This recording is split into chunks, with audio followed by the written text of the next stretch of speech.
Okay, welcome to the New Shore Planning Board for Wednesday, December 13th, 2023.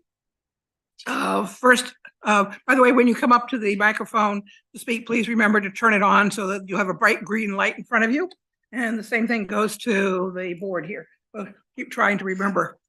I'm still getting complaints from people that they can't hear. Yes, in the grocery store.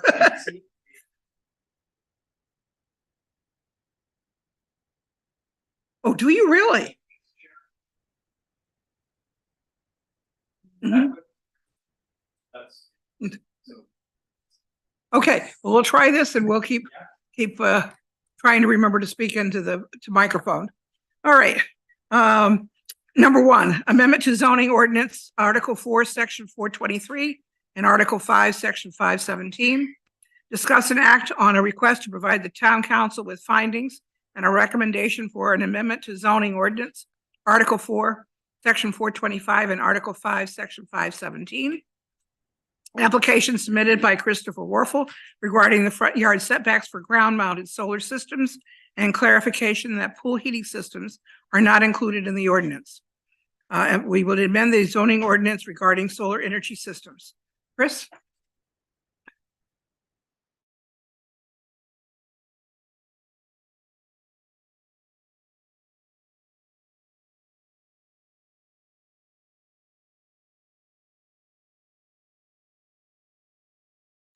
Not very happy with the changes to these ordinances. And I predicted that they would have negative consequences for installing renewable energy systems on Block Island. And I'm fairly sure that I am correct. But I would like to ask first, the planning board, what information have you received since the last change in this ordinance that would indicate the consequences of the previous ordinance upon the installation of these technologies? Have you had any research brought to you? Have you instituted any research? I think the answer is no. Okay, well, I'm not going to say I'm an expert on it because I did not do any due diligence in looking at permits and anything like that. But I am anecdotally thinking that from what I've been able to observe, that the consequences have been pretty complete and that very, very few, if any, of these types of systems have gone in. And when I say these types of systems, I mean ground-mounted solar or solar pool heating systems. So then my next question was for the planning board. Basically, do you believe that the world is facing great environmental harm from the consequences of global warming? And secondly, do you believe planning has influence on local policies that can affect global warming? So that is the basis for me coming to you. I believe the planning board has responsibility in these areas for global warming. It's not brought out in the planning board doctrine, I don't think, but it is brought out more or less in the charter, and the planning board operates under the charter. So with two negative consequences of the last change, I wanted to try and, I'll say, right the ship by asking you to reconsider and amend these ordinances. For 517, the solar energy systems, I wanted to add number 8, that solar pool heating systems are exempted from this ordinance. That shouldn't have been necessary based on historical conduct of the billing official. But when we switched billing officials, this new person interpreted solar pool heating systems to be subject to the ordinance. And I went to the town manager and explained to her that this was not historically accurate, never had been done before, and it was a misinterpretation of the ordinance. Your ordinance talks about hot water systems, and pool heating systems are not hot water systems. They are at most warm water systems. Hot water systems are defined more or less by ASHRAE, the American Society of Heating, Refrigeration, and Air Conditioning Engineers, as approximately 120-degree water. I don't think anybody is purposely swimming in their pool at 120. Normally, the pools are heated to 82 degrees at most. So on that basis alone, solar pool heating systems should have never been considered by the building official. But since he and the town manager refused to listen to common sense, I'm asking that this be put into the ordinance so that compliance and exemption of the solar pool heating systems will occur.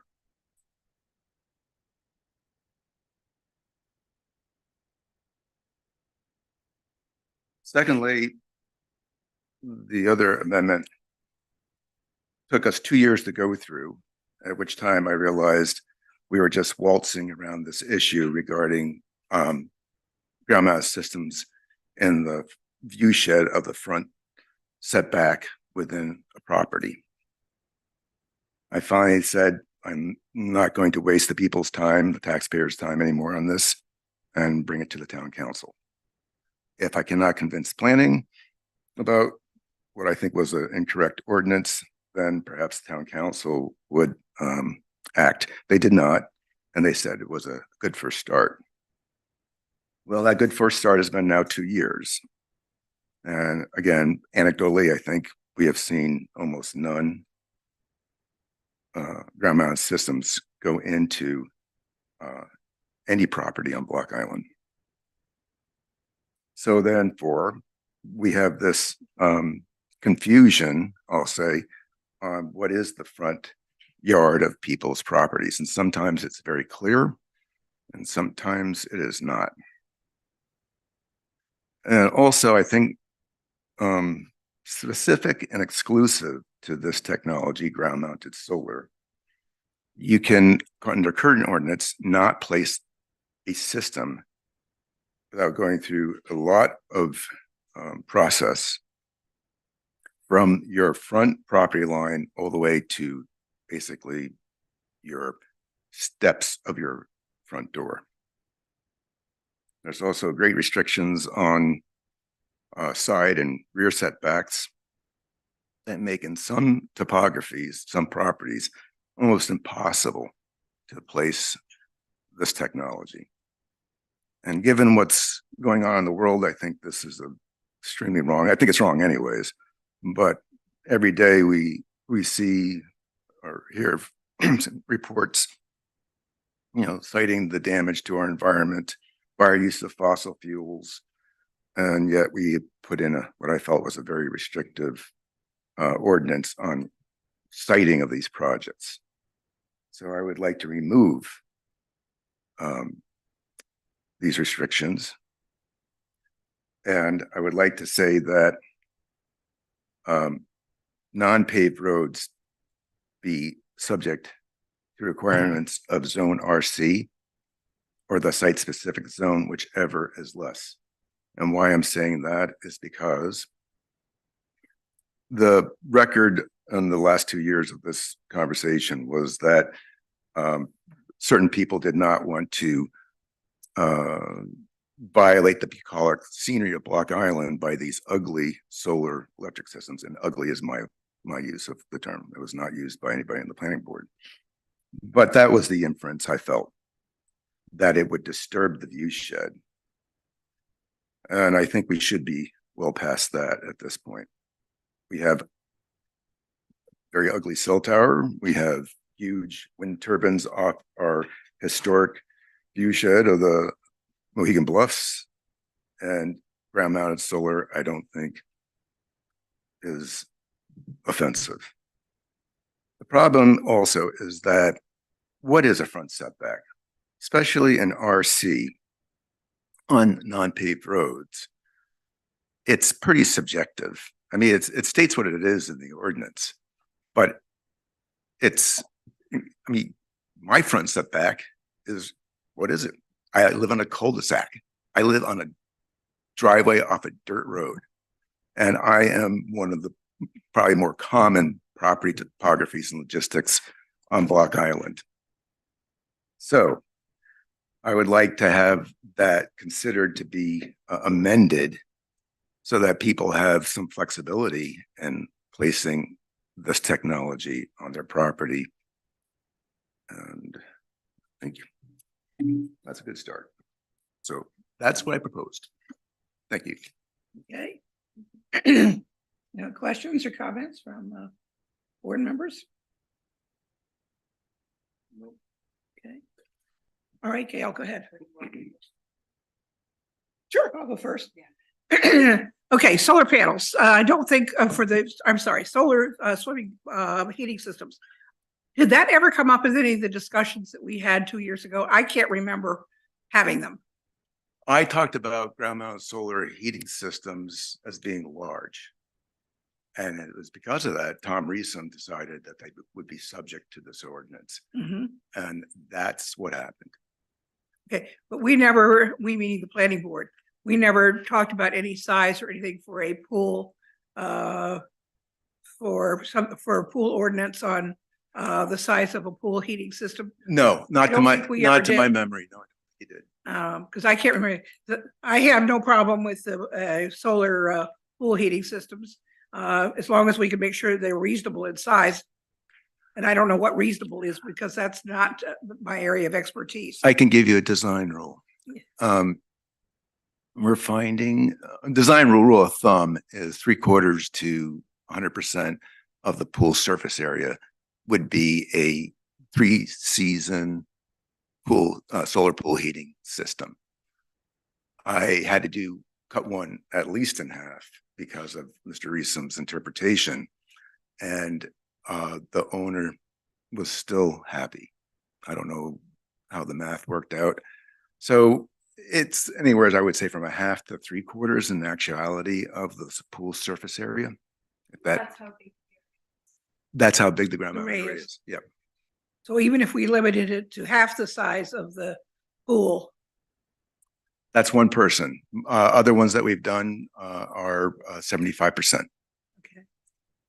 And, What are and the alternatives? You can't heat your pool by solar, you have to use what? well, we've seen propane, and I think some people actually do electric. This is kind of what I'm getting at, is like, what's the payout? Like, why not just use solar, even if it is 100%? The payback on a lot of these is less than a year. I'm talking about environment, like. Okay. Would we rather have us burning propane? Would we rather have us burning oil? Would we rather use electric, even if it is renewable? If we could use solar at 100%, like the math behind it, we're talking about size of something. If it's 75% of the surface area of the pool is what is needed, why are we talking about that? That's what's needed. It just keeps resources from being like, it's a renewable resource that's not going to impact our infrastructure at all.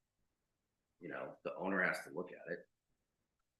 And where do these systems go? I mean, if say it's 36 feet long by 18 or 20 wide, where does that? It should be close to the pool and close to the pool pumping system. So the pool house would be, I would assume close to the pool. That's what Right. I've always seen. So there has to be an area fairly clear in that location Mhm. that you would put your ground mounted solar pool heating system. And I'll tell you, the height of these systems, they lay flush to the ground, is less than 8 inches. Right. So, and pools are usually 50 feet from the setbacks or whatever the setback is in the zone the pool is in. So what is the problem with having these systems? I'm not sure I understand. There wasn't a problem except from the interpretation from the new building official. And then because also of their size. So, you just to know, yeah, that was my question Okay. too. So even if it was, they're subject to this ordinance, what was keeping them from being installed? The size over 750 square feet? Or what component of this ordinance you had property owners that weren't able to install it because it was subject to this ordinance? What subject- specific language? the size restriction So they had to be, Based on the interpretation never done before that this technology was subject to this ordinance. so they're over 750 square feet in size? They can be, yes. Yeah, So that's the, because I'm just trying to understand what because my, part of it was. after I read everything, I was thinking, I don't think it makes sense. Or I don't think it's, to me, I would like to see us going forward with not having solar systems calculated in lot coverage. I think a solar system is a necessary, I mean, not a necessary item, but it's something that is important to consider and have people allowed to do, because I think there's a lot of people who would be out of the equation right away because their lot coverage is already complete. So- So I think, in my opinion, I think variances should be obtained when they're within setbacks. And I think setbacks should go along with the zone they're in. But I do believe that we could probably see a lot more systems if we do not have them covered or restricted by lot coverage. Just not have it a calculation. Yeah, I'm in line with that opinion as well, Gail. I think there obviously should be some language that this is strictly for residential use. You know, if you have a grow operation on your property in a greenhouse, it's not necessarily for commercial use. I don't know if that's important. Hmm.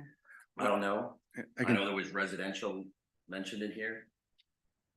Yeah, Doesn't matter. The only way it was mentioned if there is one sentence about residential or versus commercial. I can't remember. It's in here. But I agree with that as far as lot. Actually, that was about Want to connectivity. discourage anybody from using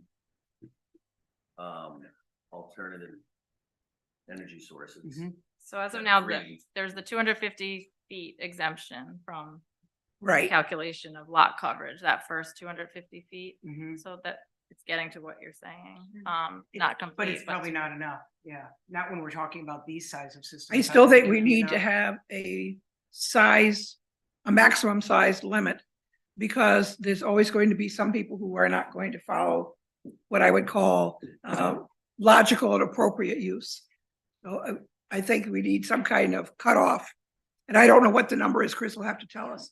Well, I would think it would be something along like your industry standards, right? Like if you have, I mean, they do it with, when they calculate how much, if you want to put AC in your house, they calculate the volume. Yeah. And if you want energy, you want to use solar, 100% solar. I don't think it's possible, but It would be for a swimming pool, which is what we're talking about. I suppose, yeah. When I'm bringing But up I'm as also an ordinance talking as a about whole, ground mounted systems as well. Mhm. but I'm thinking not just for swimming pool systems, I'm thinking in the ordinance as a whole. And I don't believe that a special use permit is really what is necessary. I think a variance through the zoning board, if they're gonna fall within a setback, and that's it. Why would they have to come to planning board for us to review a solar system? Is my question.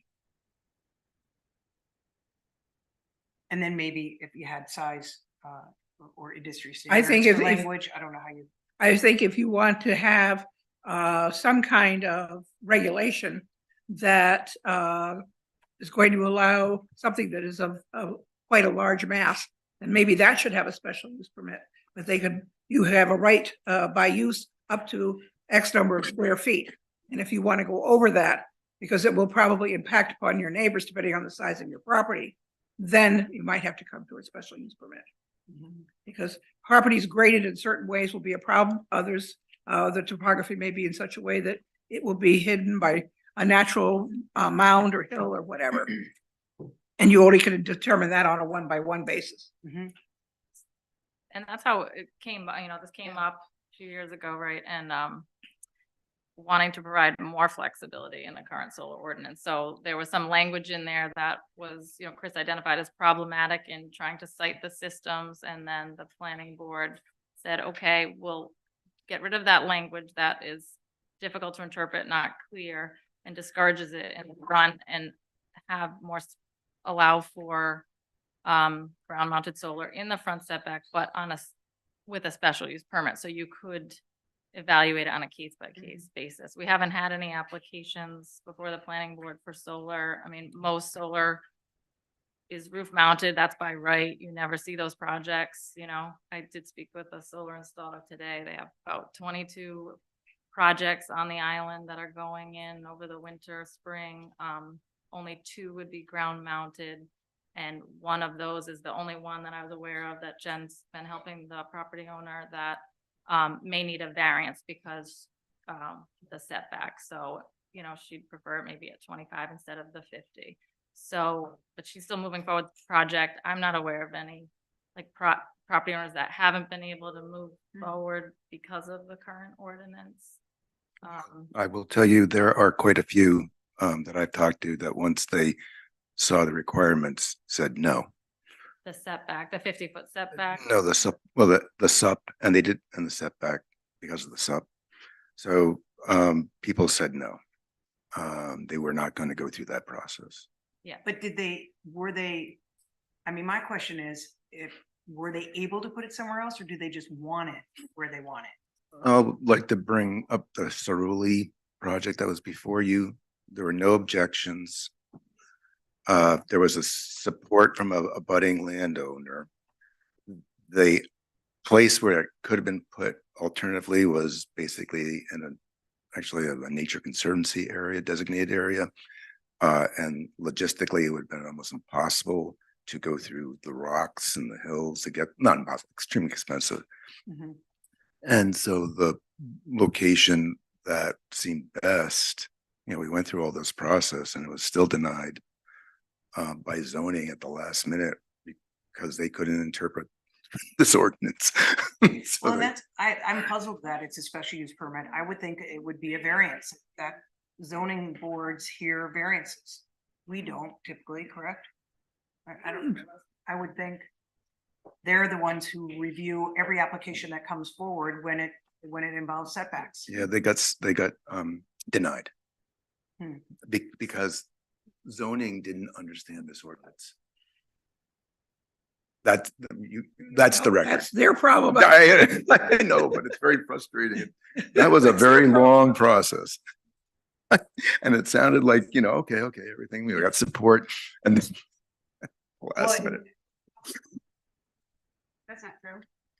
As far as like the zoning board not understanding the ordinance, I think they understood it. They just couldn't grant the application because of what the ordinance says. Because they had other Setbacks. The Was front this setback. prior to the amendment? Prior to the amendment, yes. Prior to the That's amendment. right. That wouldn't be a problem Yeah. today. Address that, but clarify We that. clear- Yeah, So and they're wanting to move forward with the project. I do, yes, I have communicated with the Cerullis numerous times and they're moving forward on a project. I think there's a few ground mounted solar systems that have building permits or they're in the process of receiving one roof mounted. As well. But Chris, I was on zone, we heard this early application, and we understood what you had said. It was just that and it was painful because we wanted to approve it, but under the four corners of the ordinance at that time, we could not. And just to be clear, with this amended ordinance, a project such as that could have gotten through? Am I understanding that correctly? I don't have the answer. You don't have the answer, Yeah, I okay. haven't looked at it. But the amendments that have been made to encourage or allow more of these types of projects to happen. We've already Absolutely. taken a step in that direction. I wasn't a part of it. Correct. Yes. Yeah, okay. I'll also say to Mr. Stover's comments, the comments I received by zoning members, not Mr. Stover, were that they thought the ordinance had conflicts in it and they didn't feel comfortable approving the project because of the language. Okay. But since we've already changed the Yeah, language, I don't think that really matters at this point because it's, Yep. let's work with what we've got here. And as I said, Agreed. I thought I was starting with the easy one, which was solar pools, heating systems. So if we approve that with some kind of a limit that would have, beyond that, that would have to go to a special use permit, what would that limit be, Chris? I feel 75% of the pool surface area is reasonable. 75%, If somebody okay. wants to go to 100%, I mean, that's the rule of thumb, the industry standard. Block Island is turning out not to be really all Yeah. that necessary. I think 75% sounds fine.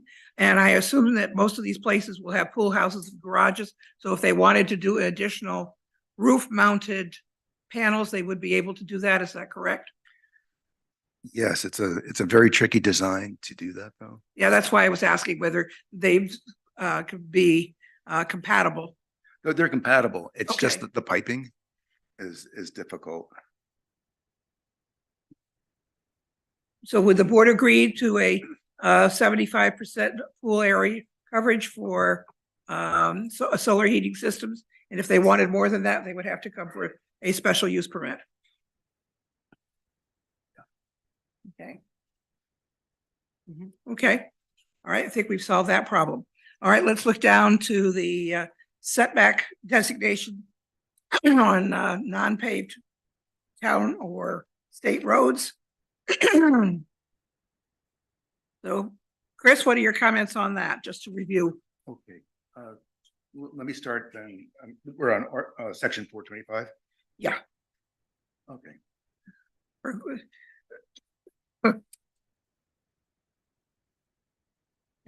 No, Oh, we're, it's for 517. yeah, we're at 517. 517, sorry. Sorry, I didn't, I'll put that over there. I'm sorry. Okay. Section F, dot 2. Mhm. I'd like you to consider changing the language so that we remove the word minimum and also remove the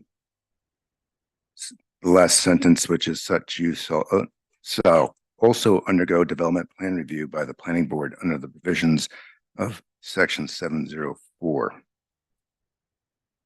What this would allow is people to put this technology in their front setback. And in addition, that setback designations on non-paved town or state roads shall be subject to the requirements of zone RC or the site-specific zone, whichever is less.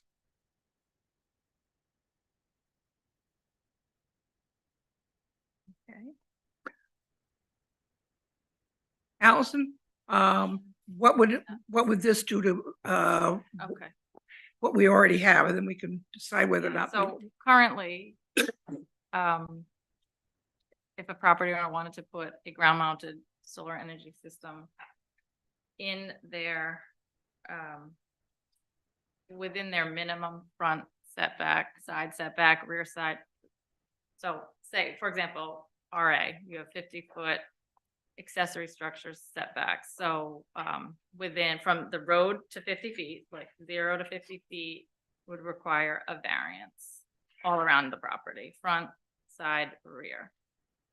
The current ordinance also requires that if the property owner were to want to site the ground mounted system within the front setback, so we're not talking the minimum, the 0 to 50, but front setback could be, it varies depending on where the property, the house is. So it could be 100 feet, 200 feet, could be 25 feet, could be less than what the minimum setback is.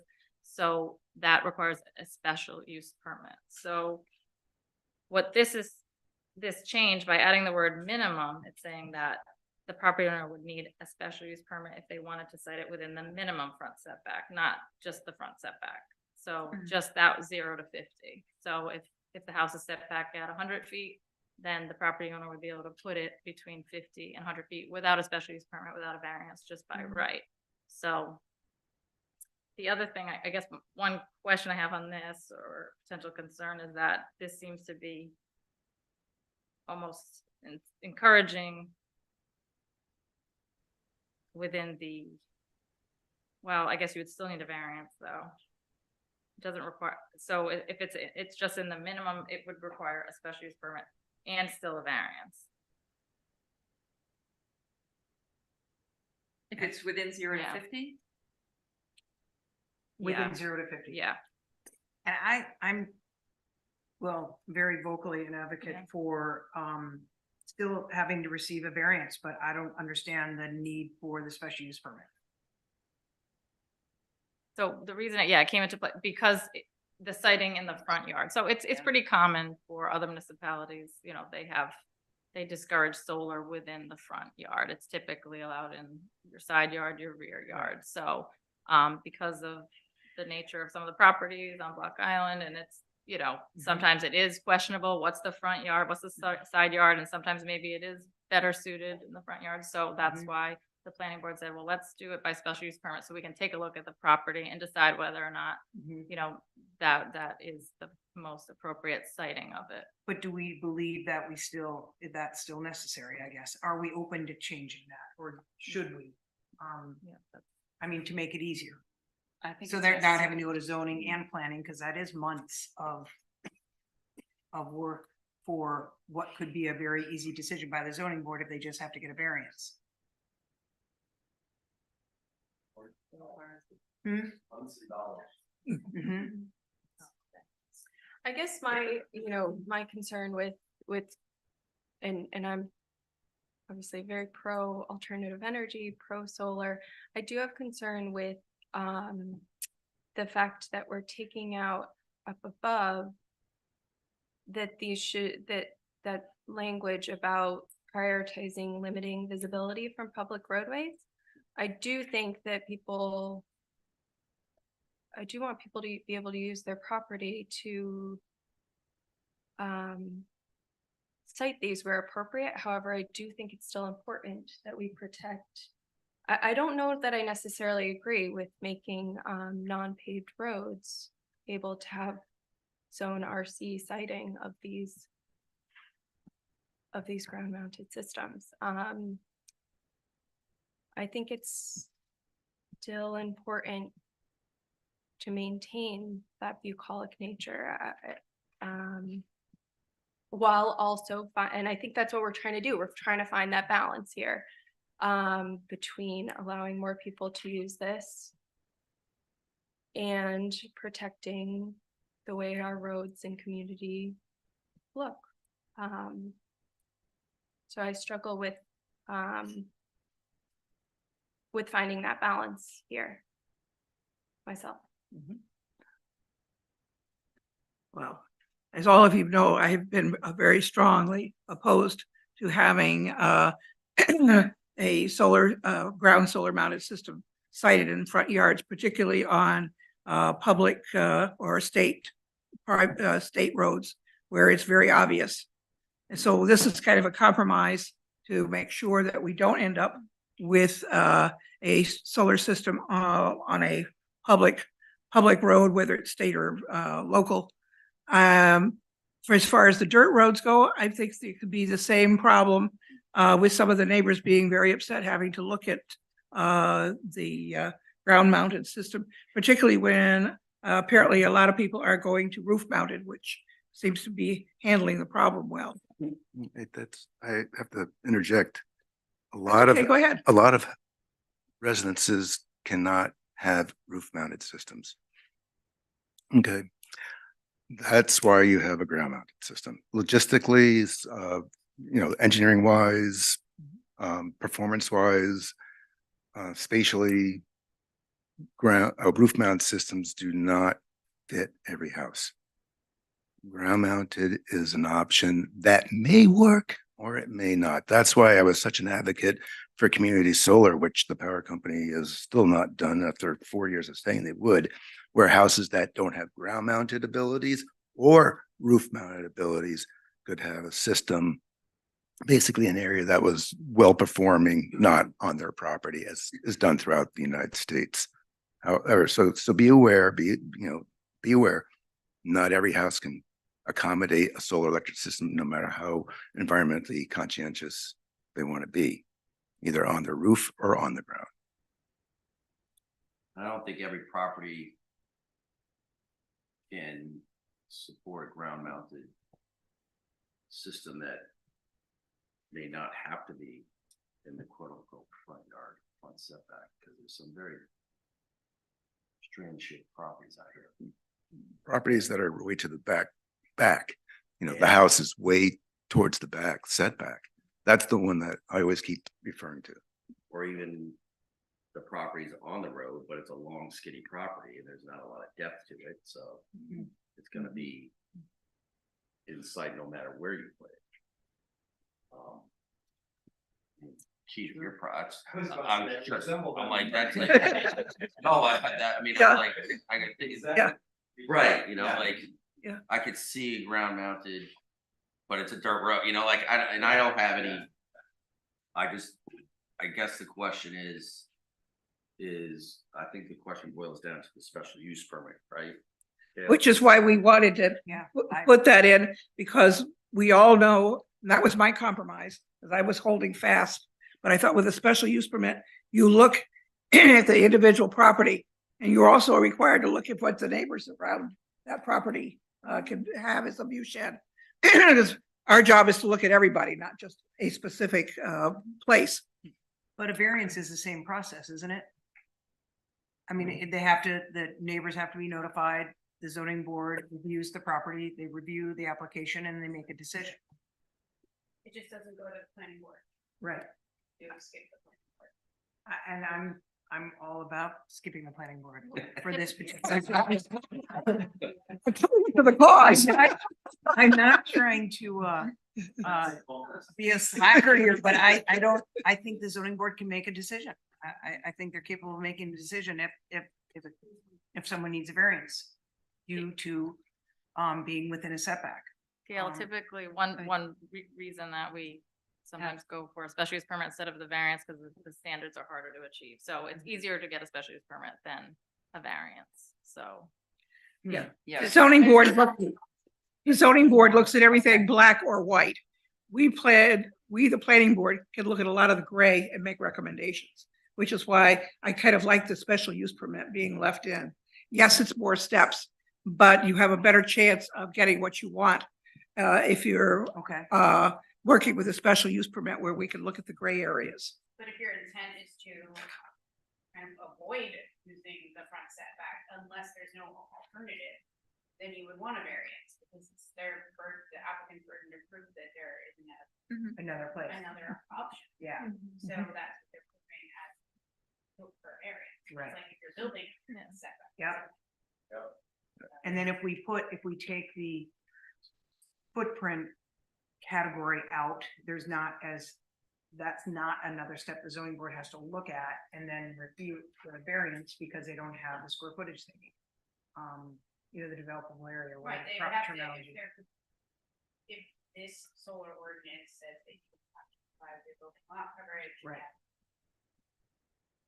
and So maybe we can help by eliminating that if we all agree that should be eliminated.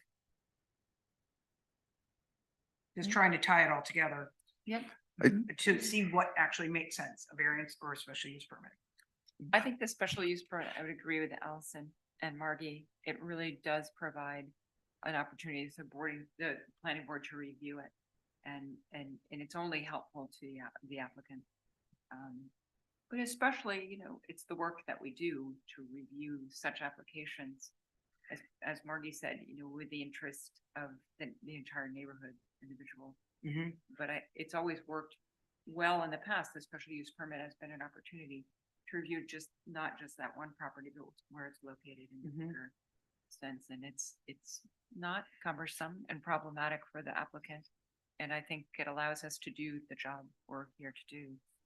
So if I read this right, this kicks in if it's in if the desired location is in the front setback.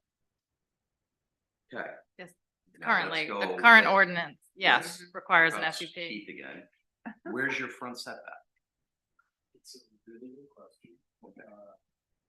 We may have the smallest front yard. Right. I consider that your side yard. Yeah, we never used. We have the smallest front yard. Yeah. It's the road. That's. Perhaps it's defined in the zoning ordinance. I'm asking Keith Right. where his, so I could like Yes. wrap my head Yeah. around, all right, So- and Yeah. Keith's property, Usually- I know where his front door is. Yes. And I can't imagine him, first of all, it's north facing, right, it's not gonna, it doesn't make any sense. No. So you have that entire side yard, which is just as visible as the front yard. Mhm. So I'm kind of wrapping my head around why, If not more. right, right. Yeah. Yeah. Why does it say front? That's all. Because it's assumed that. Well, we front sent yard is you- What everybody gets. We used, when we originally wrote this, it was front yards that were on either a state or town road. Yeah. Where it was very clear where the front yard is. Because for example, the house where I live, my front yard is somebody else's backyard. So that obviously was not going to work. But then, but we were concerned about having a street, a paved street, or even a road, but anyway, state road or a town road, where there's clearly a front yard that we did not have the ground mounted solar within that area. That was how we originally came up with this. Yeah. Then But we, Margie, at my house, my front yard, my front door looks at the town manager's house or this Thomas property. right, But my side yard, which isn't subject to this, is on the road, paved road. Yeah. So that's kind of why I'm asking.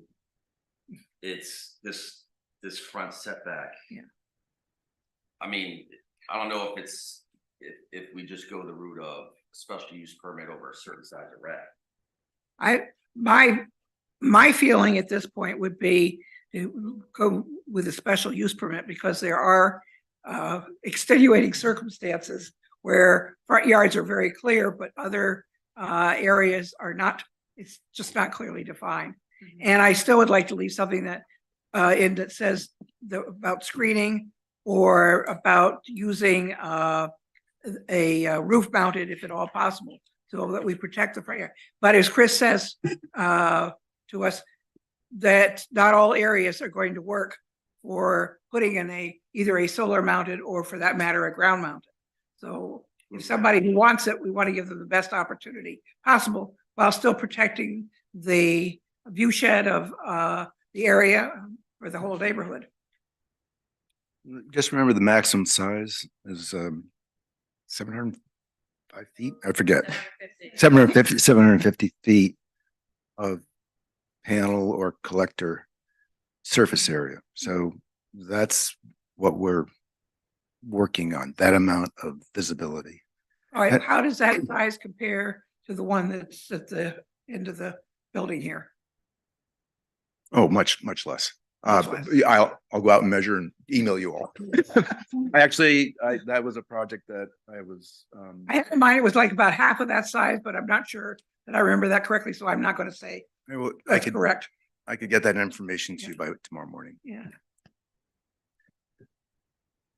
It's just so it definitely would be smaller than that. I'm just trying to visualize how neighbors would feel looking at something like this. If it's not, if for some reason it can't be screened. And that's why I go back to the special use permit. I The fairest for all sides. I didn't try to take out screening. I think in 425 I wrote supporting of that. I still have a problem with people that find the technology ugly. I think people will get used to anything. But given what's going on in the world, there's a lot of uglier things going on than, technology that's trying to ameliorate an environmental disaster. Well, one of the applications that had come through quite a few years ago was when the school was applying for their solar panels and they were going to be literally towering over one of the neighbors' properties. So that, to me, generated my concern, not necessarily just because what it would look like, it was literally the topography of the land was as such that the Yeah. solar panels were long and ran down the whole length of a driveway and would be towering. I'm very familiar with that project and that siting, and that was basically what the school board directed. Right, and I'm not saying that was good, bad, or indifferent, but it would have been impactful to that neighbor. And if there had been no zoning, no process for review and application, that would have just been able to be put in So that's an example that sticks in my head. That is not advantageous to neighbors. Yeah, they were It able, wasn't about the look, it was more about the solution was to put it on a roof that was told that was not structurally able to handle yeah. solar. Well, they could have gone further into the property too. I don't know why they. They didn't want to wanted mess up the field. Right. I agree. It's not very much. No. Potentially the neighbor's house is close to the setback, where you're in a zone that you only need 25 feet, where you get reduced setbacks for whatever reason. Yeah. So you could have, it could be less than 10 feet to a property line, Well, it's not that much. Yeah, I just bring up the example because that's the reason I feel review is important. So this, Okay, before the town council, what's it coming up, This month. December? Yeah. So the planning board, so it's up to town council, obviously, but they're looking for a recommendation from the planning board. okay. So do you want to leave the minimum setback to take that out? And the use to undergo a development plan review, we've sort of said we'd like to keep a special use permit. And what are your feelings on the setback designations? Sorry, I should have looked this up, but what is the setback for RC? 25. 25, okay, For front, for For front. front, 20 side, 40 rear.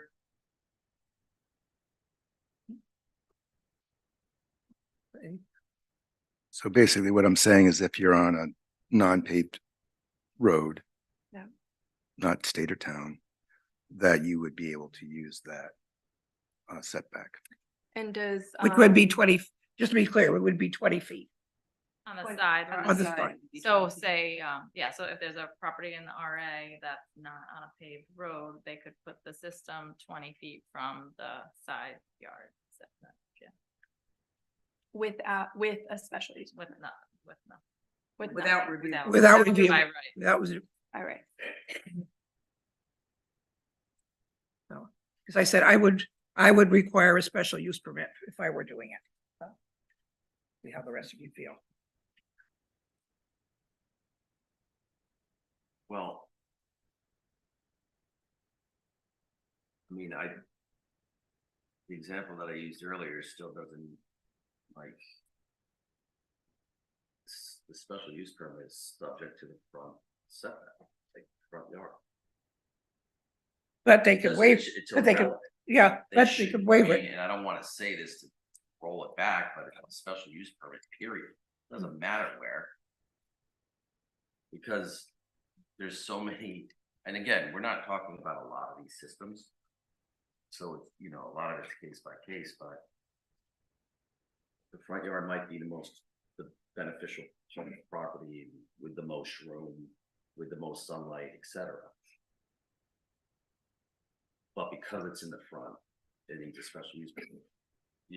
So you could go on the side, I'm like, everybody's talking about view sheds and this, that, and the other, I'm like. Mhm. He's like, he Yeah. puts it on the side of his house, he doesn't need a The most special noticeable possible place, and he doesn't need a special use permit, but meanwhile. Someone else who wants to put it in the front, which might be. Needs a special use permit, doesn't, so I guess that's the trigger that I'm not making sense of. And I'm not sold on eliminating special use permit. I'm more sold on. Rolling back, I don't have an issue with the setbacks. Like. You can put them closer to. Property lines. But you still need a special use permit, does that make sense? Yeah, Yeah. Whether That it's would- front, side, yeah. back, or whatever, I think Yeah, that could be a removing- compromise that we could live with. because. Removing front from within the minimum set under number 2, is that what you're suggesting to do? I'm So that if saying it's make the within setback the consistent minimum- on the property, I don't. Mhm. Whether it's 20 feet around the perimeter of the property line. But need a special use permit, Yeah, is the trigger isn't the front yard, Right. because, Mhm. The trigger is the setbacks in each zone.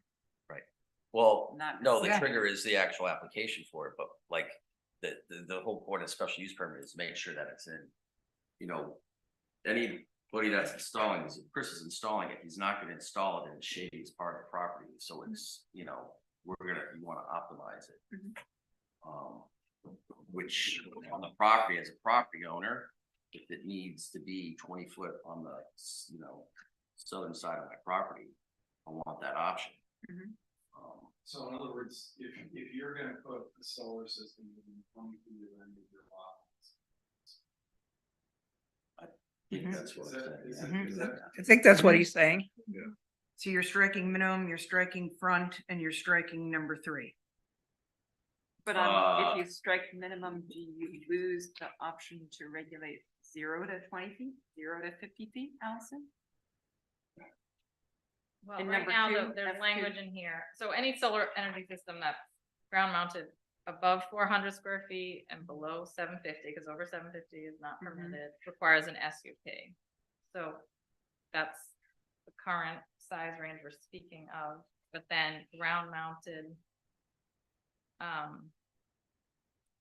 In here, there's language that says how they shall comply with side and rear setbacks for accessory, the minimum side and rear setbacks for accessory structures within the zoning district that they're located. So that's where you're talking about potentially changing Yeah. that, not requiring systems to meet the minimum side and rear setbacks in the zoning district.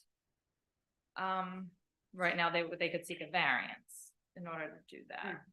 I like don't that. know if it, maybe Karen, you wanna weigh in, does it make sense to seek an SUP to not meet dimensional standards versus a variance? I mean, typically, You know, variances that's are would- specifically reserved for dimensional issues.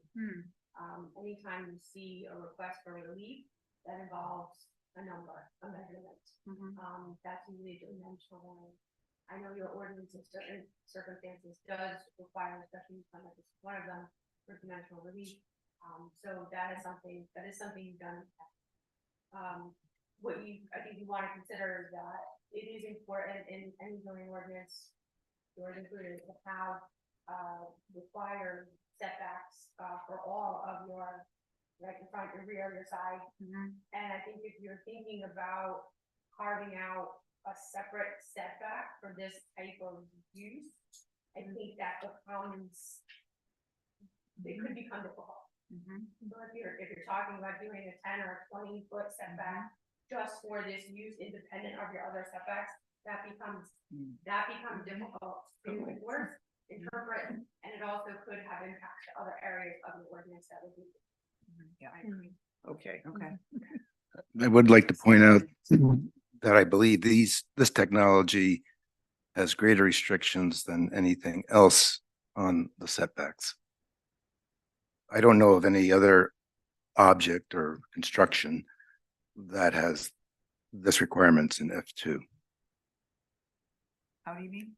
Oh, you mean as an accessory, like the house itself has? Oh, Yeah, those all a have- building, a camp, They all have restrictions. but not like this, where you could not put it from your property line to your front door. This is unique. And if there are problems, it's because, as the land use attorney has just said, this is a problem because this was carved out. And it's- No. Well, it could become a problem because there's a special category. And right now, this technology, ground mount solar, is a special category that I don't think is duplicated with any other thing that can be put in a front setback.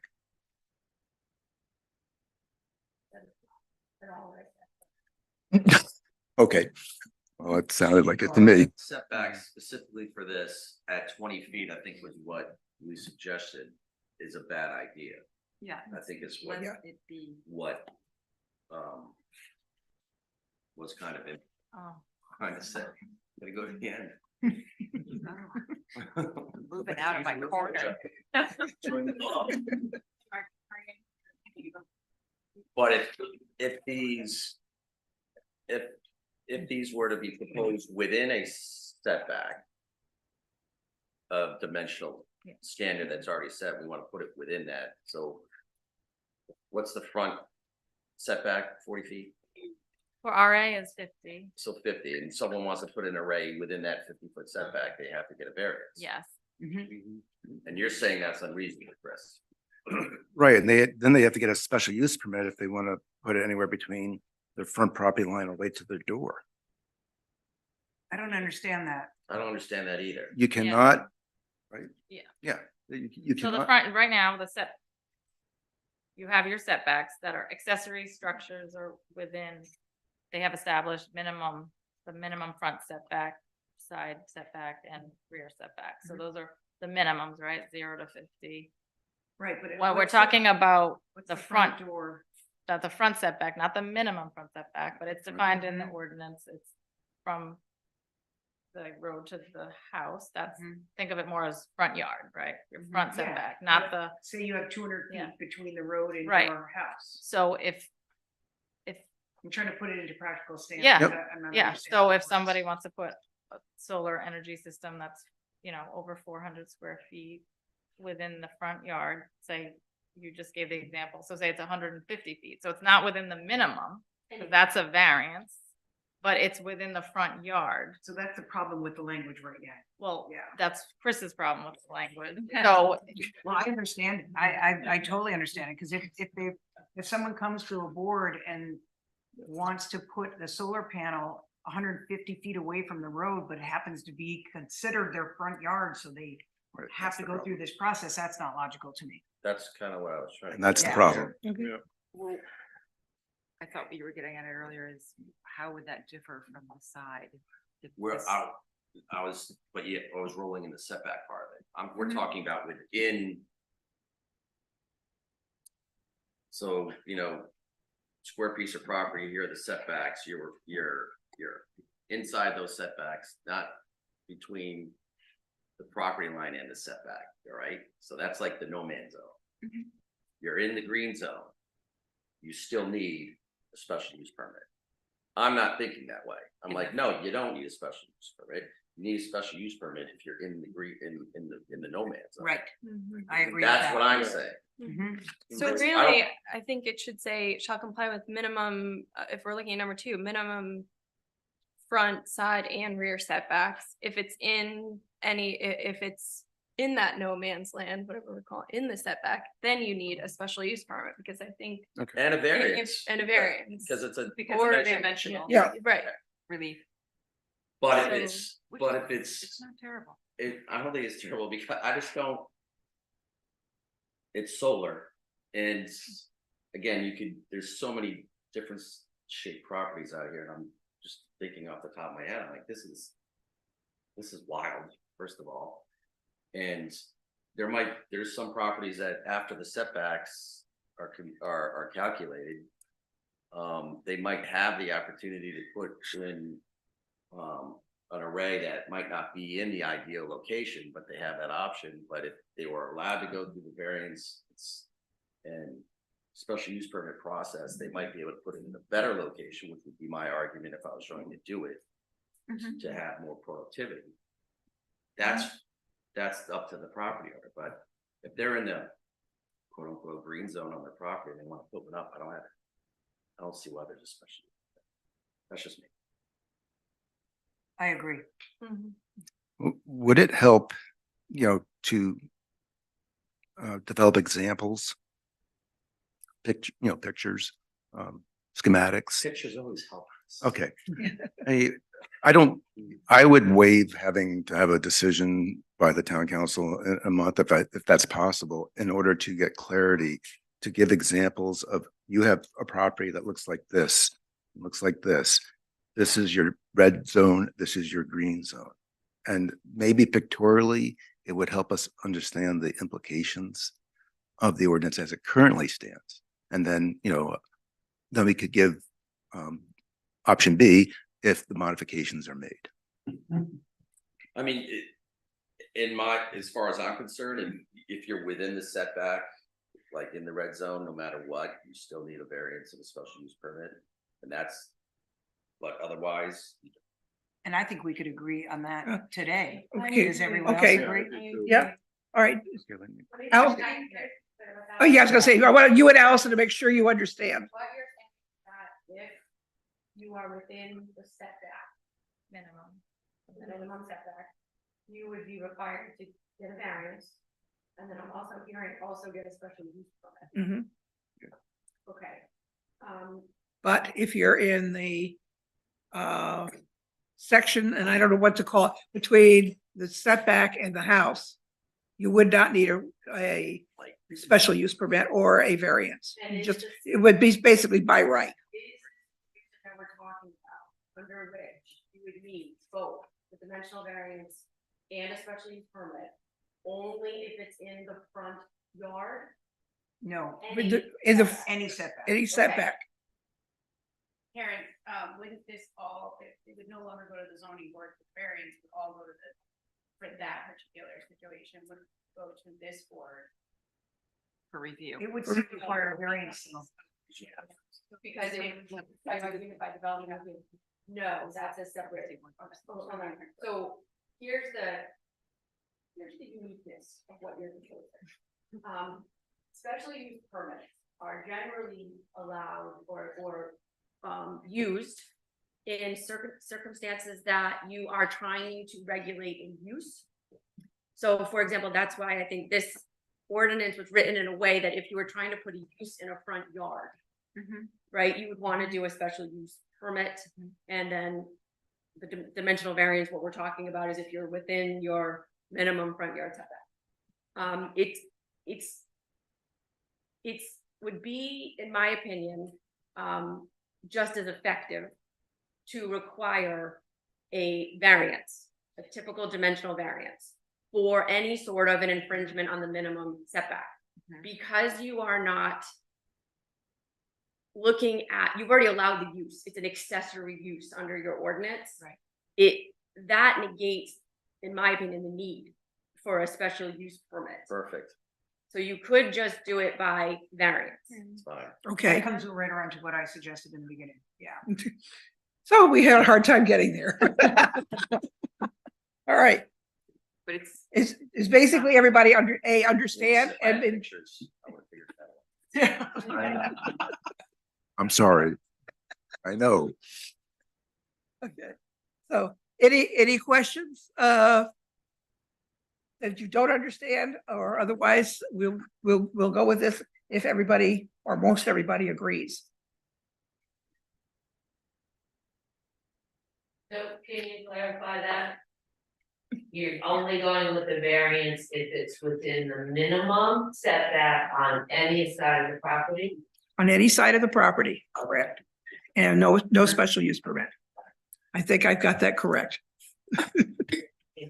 Okay, Going to make a motion and send it to the council, or do you need to see it again? The applicant has offered to extend the deadline, so if there is additional information that's needed, you could request that information. But that's up to you. And I think we wanted to make the amendment, the solar pool heating systems may only be to 75. that's 75% of this Pool pool. surface. Yeah, I think we could make it well, go ahead. You could make the motion, Claire. That the, Well, I mean, do people want to have see this? Do you, I wouldn't mind seeing it in all writing. put together Yeah, clearly. To be Okay. honest, Yeah. before I think that's. all right. There are some other, like, Okay, reasonably then possible. why don't we have a, Screening, there's the, okay. Then I I, would delete the fine, I will suggest that we do a draft and approve it in January. And do you want Chris to come back with some pictures in January? Or you think we're Yes. pretty happy with it? Pictures. So if Chris is returning with the pictures for the January meeting, is he also crafting the language with your suggestions? I and think, Submitting that? I think that we could go ahead and have the draft language. If the pictures show something that we need to modify, we can. I have a feeling that we will probably go with what we've discussed here. And I think we can go forward with that. But of course, until we improve it, we can make, Submit the language. no, Allison, So, I don't think it's Chris's amendment anymore. It's now ours because it's come to us. So don't we get well, to, it's the different than what was already advertised, or did you not? I don't think it's been advertised. But I have to say, I haven't read the Block Island Times religiously, so. Okay. So then we'll, just to reiterate, we will have a draft from Allison in January. We will have some pictures from Chris, and we will go through that and make any changes necessary and approve it. So that could then be sent on to town council. Yes, as long as we Okay. can still make changes. Did you say? Yes, until we actually Make approve the sure- draft, I we mean, can make changes. I can prepare something that the planning board recommended, but it's not necessarily Chris's. Like, I don't want to amend his application. That's, you know, so you can see what the planning board's recommending and decide if you support it or not. And then, you know, you can Yep. still proceed with your language, and then we can send the planning board's recommended language, and then the town council, you know, takes it from there. But I'm just, I'll put together what planning board consensus is tonight, but it doesn't mean necessarily that Chris would agree with it or Yeah, that his, but that is- his application still stands. But We could amend it. we recommend as far as what the planning board is approving our recommendations. Right, so Or that's suggestion. what happened last time, with this solar amendment. Allison was working on it at your direction, but then it kind of got away from what Yeah. Chris had initially presented and didn't agree with the end result. So if it's Chris's application that he submitted, Well, I think the town council is asking for a recommendation. This would Yes. be our recommendation from the planning board. I understand that Okay. process. I'm just saying if, So there may be two different versions going in. You have to advertise again because of that? I don't, No. Chris doesn't think it was, he Chris just said it wasn't advertised yet. Didn't but think it I had just wanna make advertised. sure I don't that- know. There's been no meeting on this, so I think you would have to advertise it. If you adopted new language, then it has to be put out to the public. I don't think it should be it is advertised before that happens.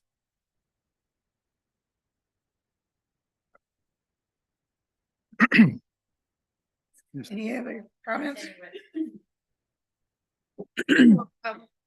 Chris, could you send Millie, the town clerk's office, an email stating that you're extending the time and that whether or not to advertise your version of. I will state, not advertise this because I think the discussion tonight was good and those amendments or changes to what I proposed are reasonable. So now just one quick question, either to Allison or Margie. So if I were the applicant, I now by right have the opportunity to put solar in my front yard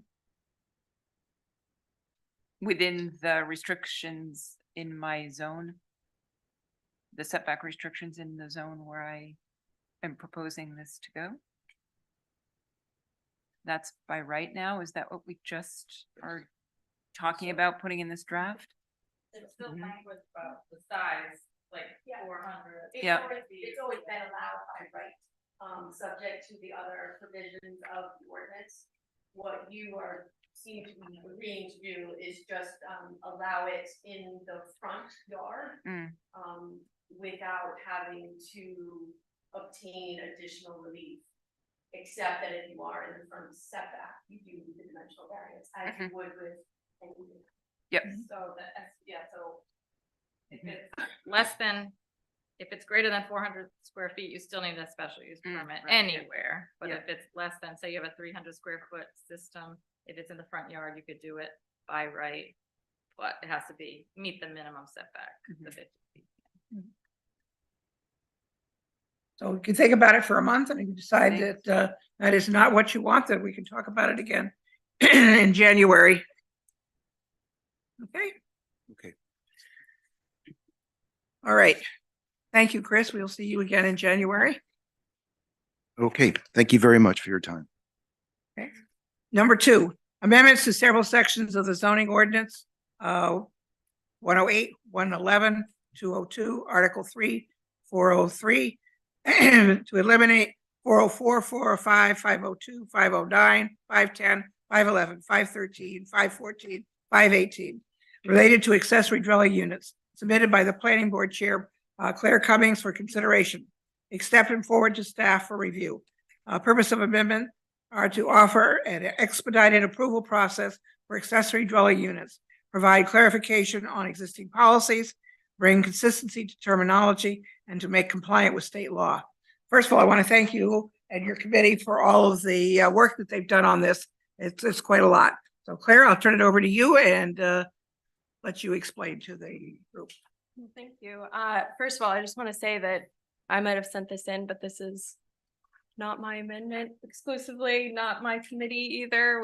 This was a really great group of people, including Sven, Gail, Alicia Miro, Chris Warfel, Keith Stover. We've been working on this since, I believe, midsummer. And I really want to first thank Karen for really helping us stay in line and incorporating our thoughts into actually ideas that are legally sound. So thank you. And I'd first like to ask my dad, Keith, to come up and just explain a bit about how this came to be and what our thought process was kind of behind all this. Sure. Ooh, this is odd. I'll only take a couple minutes, but I'm actually, I have to say, quite proud of the work that we did on this. This comes out of the conversation that we all have virtually every day, right? What are we going to do about the challenges of providing year-round housing? And clearly one leg of that stool is accessory dwelling units. And that conversation is not unique to us.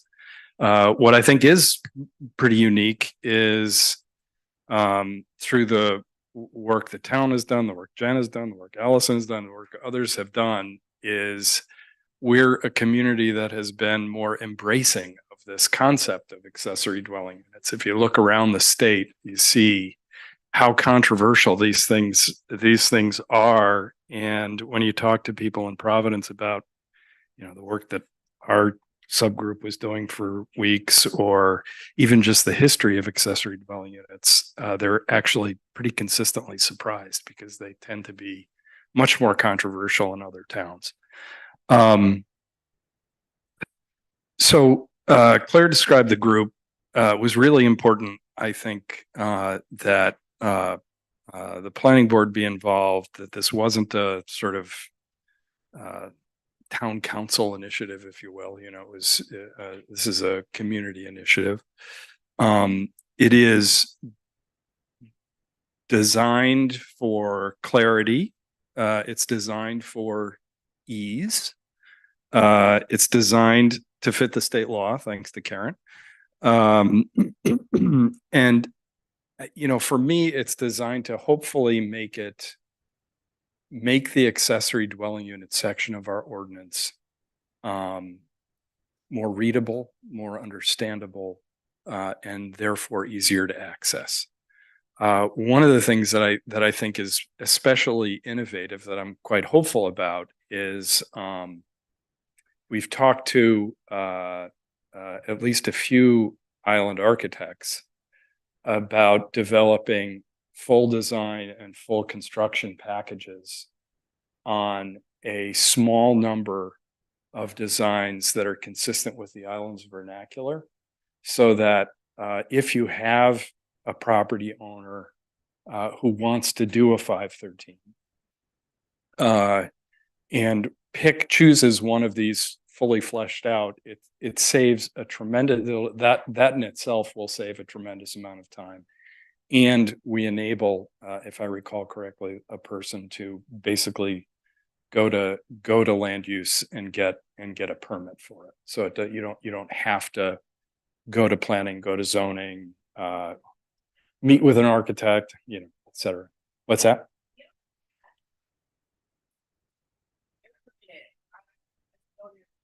Mm-hmm.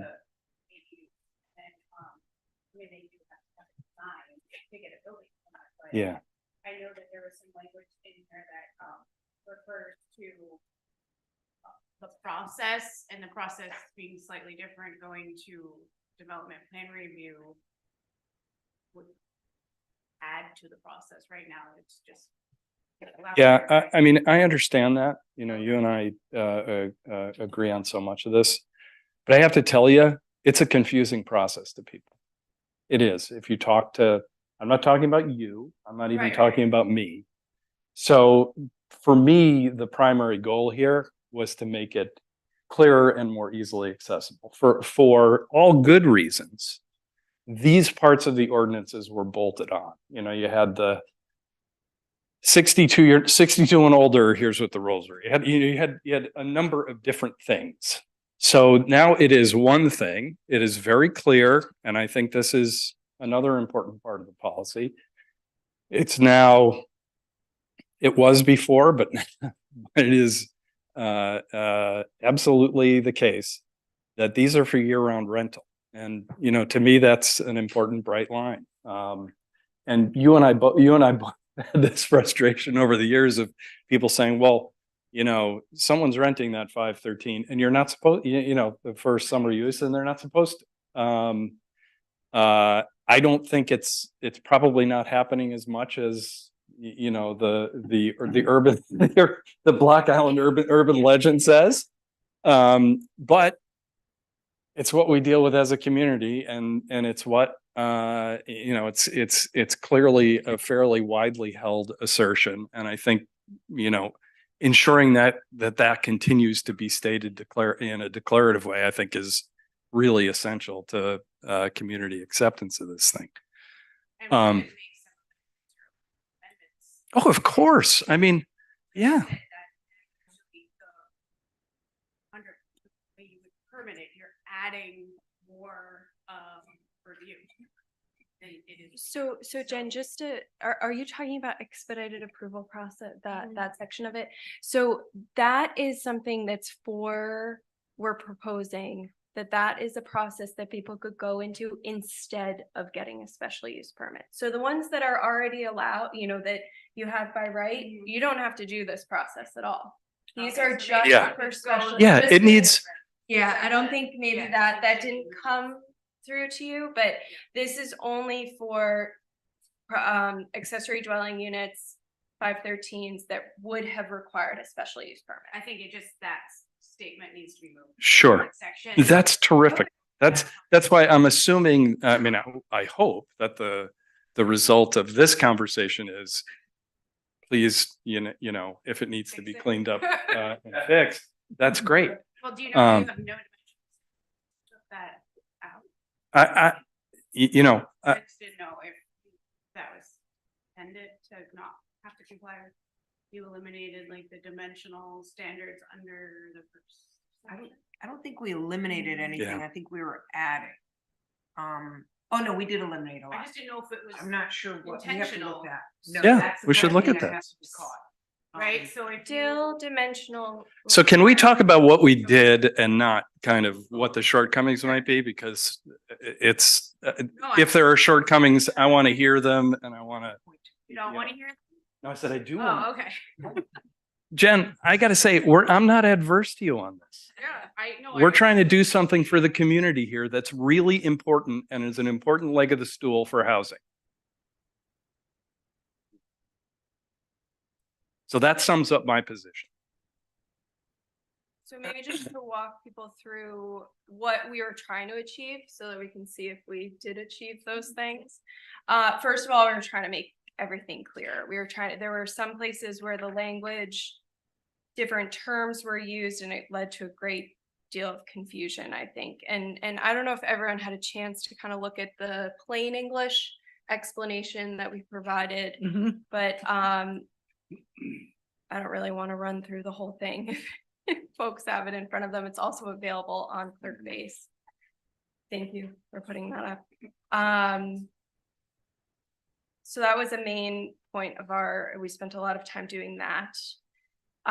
We made a policy decision that is up for debate, that if you are going to have a second dwelling unit on your property, it must be rented year round. We closed certain loopholes that existed in the ordinance that would have allowed people to put a second dwelling unit, kitchen, bedrooms, all that. You know, a property that was not subdivided would have allowed a second unit. We closed that loophole so that the only way you can create another dwelling unit on your property is if you make a 513. We also created, as we were just talking about, this expedited approval process, which is all new.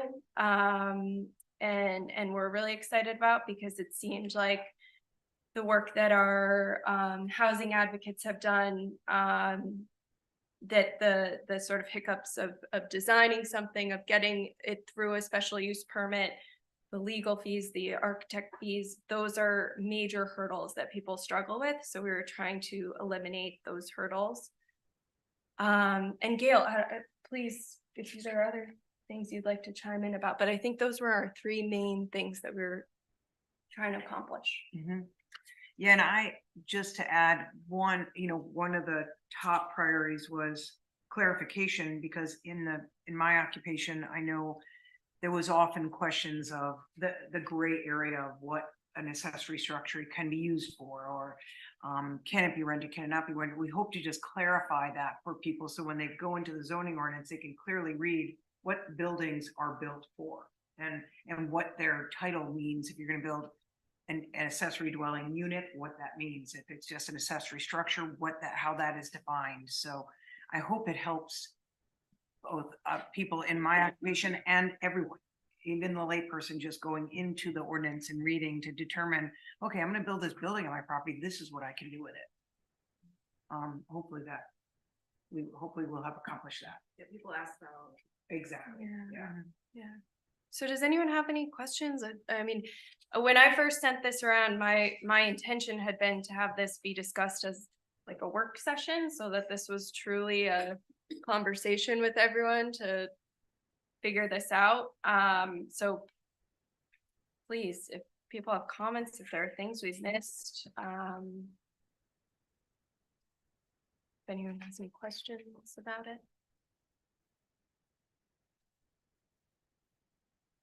Anybody got questions, comments?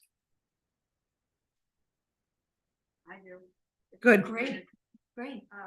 So if we could go, we just go through. Sure, please. I think there's no page number, so I'll tell you, I'll go over this section. Okay, great. Let's see.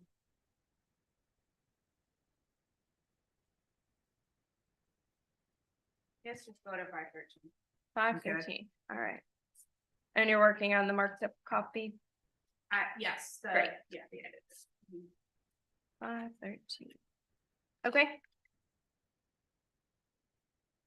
Okay, so, I think it should be A1, so it's. Wait, no. All accessory dwelling units shall conform to the following. Okay. So it said, number 1 says rent, does that, but then when you go to section C1. Does rent just mean like who can rent them, or you're not like? That was. So in terms of the way it was drafted, Okay. 513A is like your overarching language. B would be your standards, your general standards for all accessory dwellings. So they Okay. would apply regardless of any specific standards. Those would apply no matter what. Then you go down to C specific standards. 1 is standards for residential zoning. Sorry, I was looking at B. I'm sorry, I missed Oh. that. Yes. So it would be the B1. Right, so B1 is your rent, is that the rent? Mm-hmm. Okay, so all of 1 through 10? Under your general standards, B. You were the general Yes. standards. So those are your overarching standards for all ADUs. Right. No, I understand that. I was questioning the content, like because it says may be rented in accordance with section C1. So if you're referring, you're not talking about like what they can be rented for, like a dollar amount, like your No, rent that you so pay. could I just jump in really quick? I think one of the reasons we put rent in there was to make the clarification between an accessory residential structure and an ADU. Because Okay. an accessory residential structure historically, and also we tried to make super clear in here, an accessory residential structure may not be rented. Right. An that's- accessory dwelling unit as an overnight. An accessory dwelling unit may be, so we wanted to explicitly say in the ordinance, ADUs may be rented under these provisions. So That's under why that the- was added in. So under the number one, maybe rental, I just think people, I think it could be interpreted that the word rent, like that's your. Okay. monthly, Yeah, You know, sure. monthly Yep, rent that you pay. absolutely.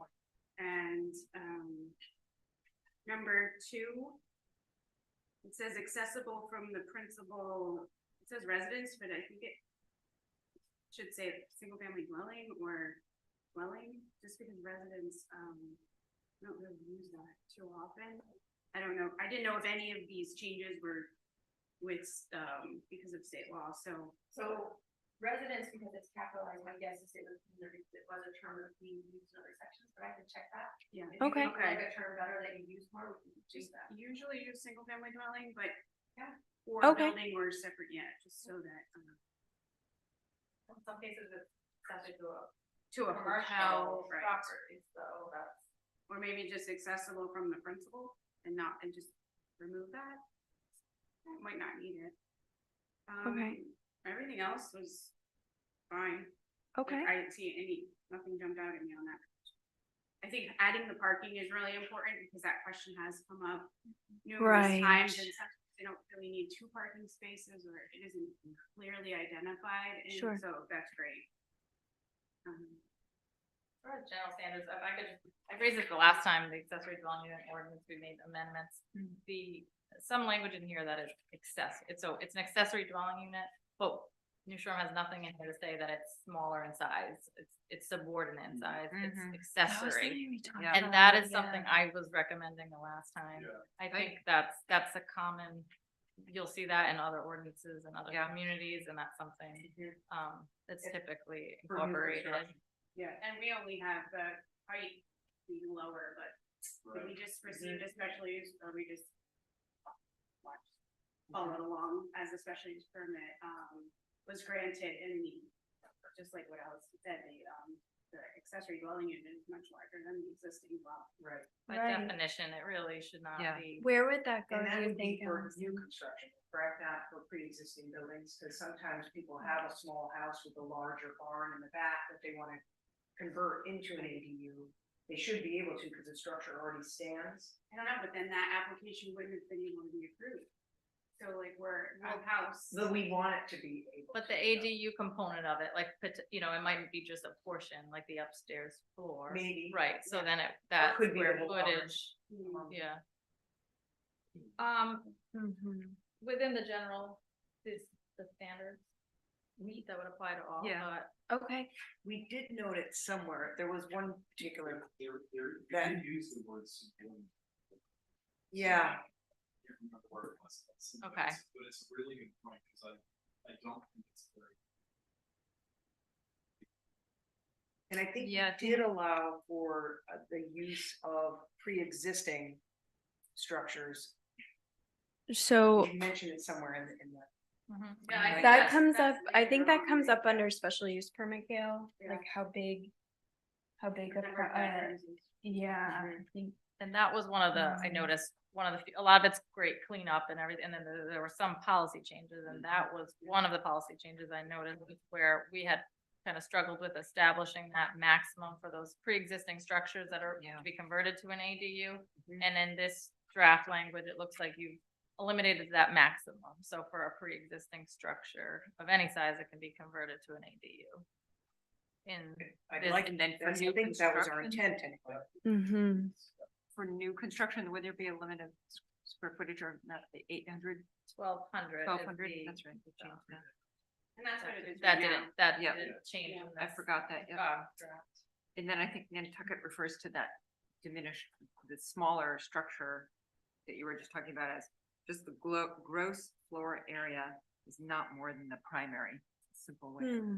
saying I that. mean, there's different ways, some communities Yeah. might say 60% actually, not Oh, just okay. less, I mean, not that, I'm not recommending that, but Yeah, yeah. there's, The only, that's typical, No, that like a makes- percentage of Mhm. the size. My only concern with it, and we can continue to think about this, is sometimes there is a property that has a really teeny little main house. And it might only be 850 square feet. And if they have 3 acres, why not allow them to build a 1,200 square foot accessory? As long as they're going with the 25 feet height. They They're would have, following yeah, all they the would other. have to. Right. It's accessory. So we want to be careful with how that we don't restrict. Right, so that one, that application, I mean, provided It it's, would be allowed. provided it's for year-round rent. Correct. That's the other- we don't wanna add Strictly. something that. Yeah. Yeah. And they're not exceeding their dimensional standards. They're not of the zone or their property. It's more because they have the lot, they have the acreage, they Yeah. have, but they just happen to buy a house that has a teeny little, cute little house on it. They do exist. And sometimes people don't want, they choose not to tear it down or renovate the existing because Right. they like the historic They like their sweet element little house. and they. So I sort of wonder if say having the size requirement of 1,200 without a special use, that sort of accomplish it, because generally speaking, that's going to be smaller than a primary, and if it is. One thing that might be helpful. Yeah. So state law defines accessory use. And subordinate is part of that. So Okay. any accessory use by state law has to be subordinate to the principal use of the land. or the building. And that's- Okay. So if you wanted to further define it, you could, but just know that it has to be subordinate by state law. Okay. Standards too, and dimensions. Yeah, because it's a state law. Well, you set your dimensional standards in other areas and those have to be conformed with. But the overall design of the parcel, by state law would have to be that an accessory use is subordinate. And it is defined, under accessory structure, it's customarily incidental and subordinate to the principal structure. Yes, it has to be from. Great. Well, that's existing right now. The definition of accessory Yeah. structure. But It in, would in be- practice, the town, Okay. you know, when reviewing these accessory dwelling units, like the recent example, it was larger than the main structure, so. Recently. Hmm. So on the, second. Page, of that first part. Sorry, are we still under 513B? We are. Okay. Standards. So number 10, Uh-huh. maybe that's the part that we were talking, that you mentioned that would go with a different, if it was an expedited, part of that expedited review, of under So- certain circumstances. Number 10 is state law. That was a state law amendment we had to make. And number 9 is the That's the same. one that I was referring to. Oh, sorry. Which Yes. one, sorry? No, number 10, when I said that it would be a longer review process. And you Oh, said I maybe see. it I needs to thought- go- I'm sorry. I thought you were talking about expedited approval. Yeah. Jen? So number 10 is state law, that's. my- Yes, Okay. that And I wasn't is sure not if- something we added. That was, am I correct, Karen? Yes, that was just passed in effect in the past year or two. Okay. Yeah. So Yeah. I think they probably, added that, yeah, they probably had a lot of, review for, but we didn't. Right now, it's, I created an application, it's pretty straightforward and, we have 12 new 513s. I meet with people all the time Mhm. to kind of help them navigate this process and, it seems to go pretty smoothly. That's Oh, great. good. That's great. Jen. I would like to recommend that the items that are state mandated have a symbol or something in front of them so that future people who need to read this document or approve it won't argue certain points if they know it's state mandated, because there are quite a few. I didn't. No, I'm suggesting that. Oh,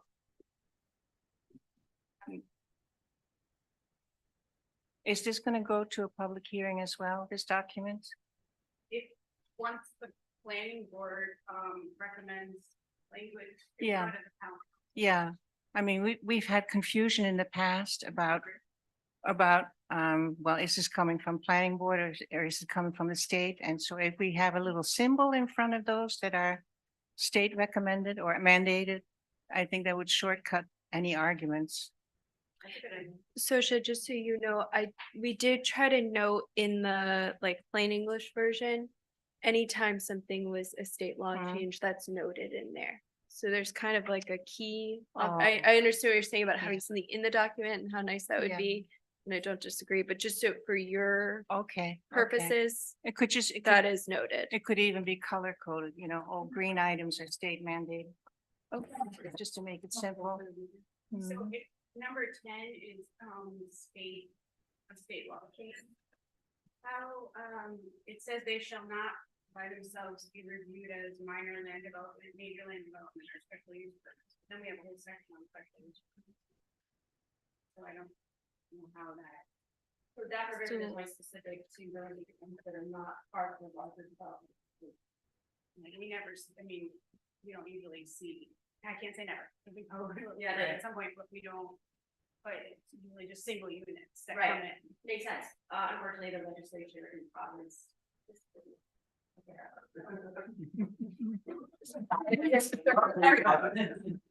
Should we How we refer been- to then in the rest of the ordinance, or should we call it development standard? That's. I'm not sure I understand the question. So if number 10 is saying that the review, if it's not part of a larger development, shall be reviewed by the AO or development plan review process, and they shall not be reviewed by a special use permit. How are we then requiring a special use permit? Yes, yeah, good question. So, the state law, is obviously trying to encourage ADUs, but that does not prevent a municipality from putting maximum. For example, an ADU of 4,000 square feet should not be an ADU, it should be permitted as an ADU in a different way. So in that way, we're saying that municipalities still have the power to cap out what an ADU is. And if you're over that or don't comply with that, then you may have to get special. It's just allowing the towns to have some review of it. They don't want that, they should not have that AO issue the permit. And then, for this section, this is where I wasn't sure if it was intentional, I would have a lot of really happy people if it was, to take out the dimension standard. So under. 7.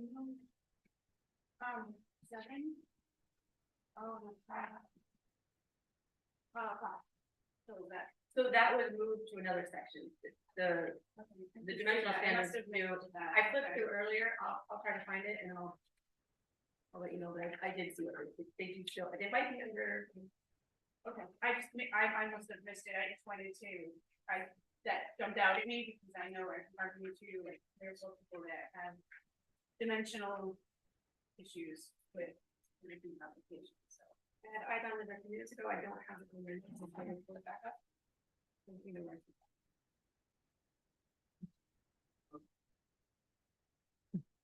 Sure.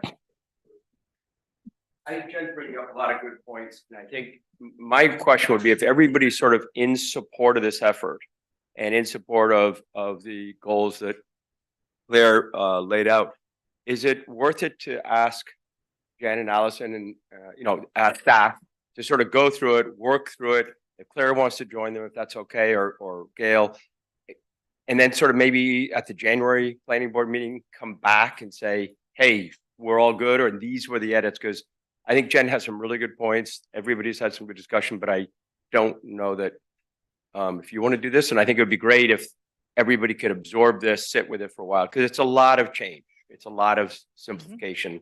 But I think if you were to say, hey, you got to have it done in 30 days so that it can get done, that may be a next step. I'm sensitive to everybody's schedule. It's up to you. Yeah, I mean, I think the agenda item is to accept and forward to staff for review. Mhm. So I think that is okay. Great suggestion. Because I think it's on there. Yeah, you're right. It is a bit overwhelming.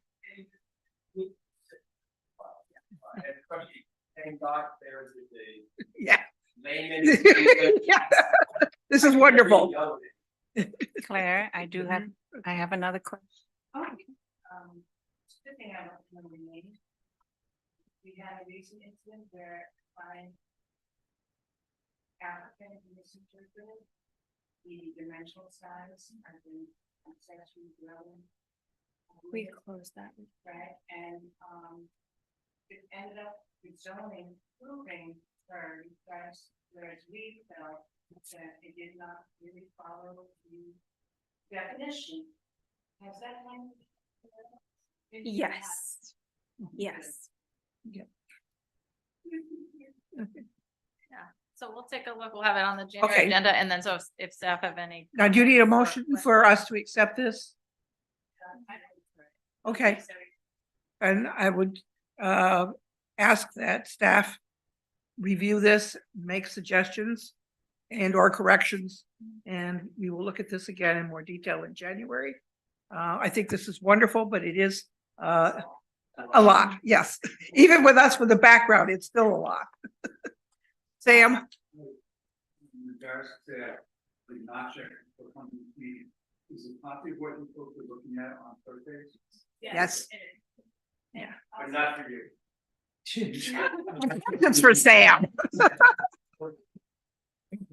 All right, That's my.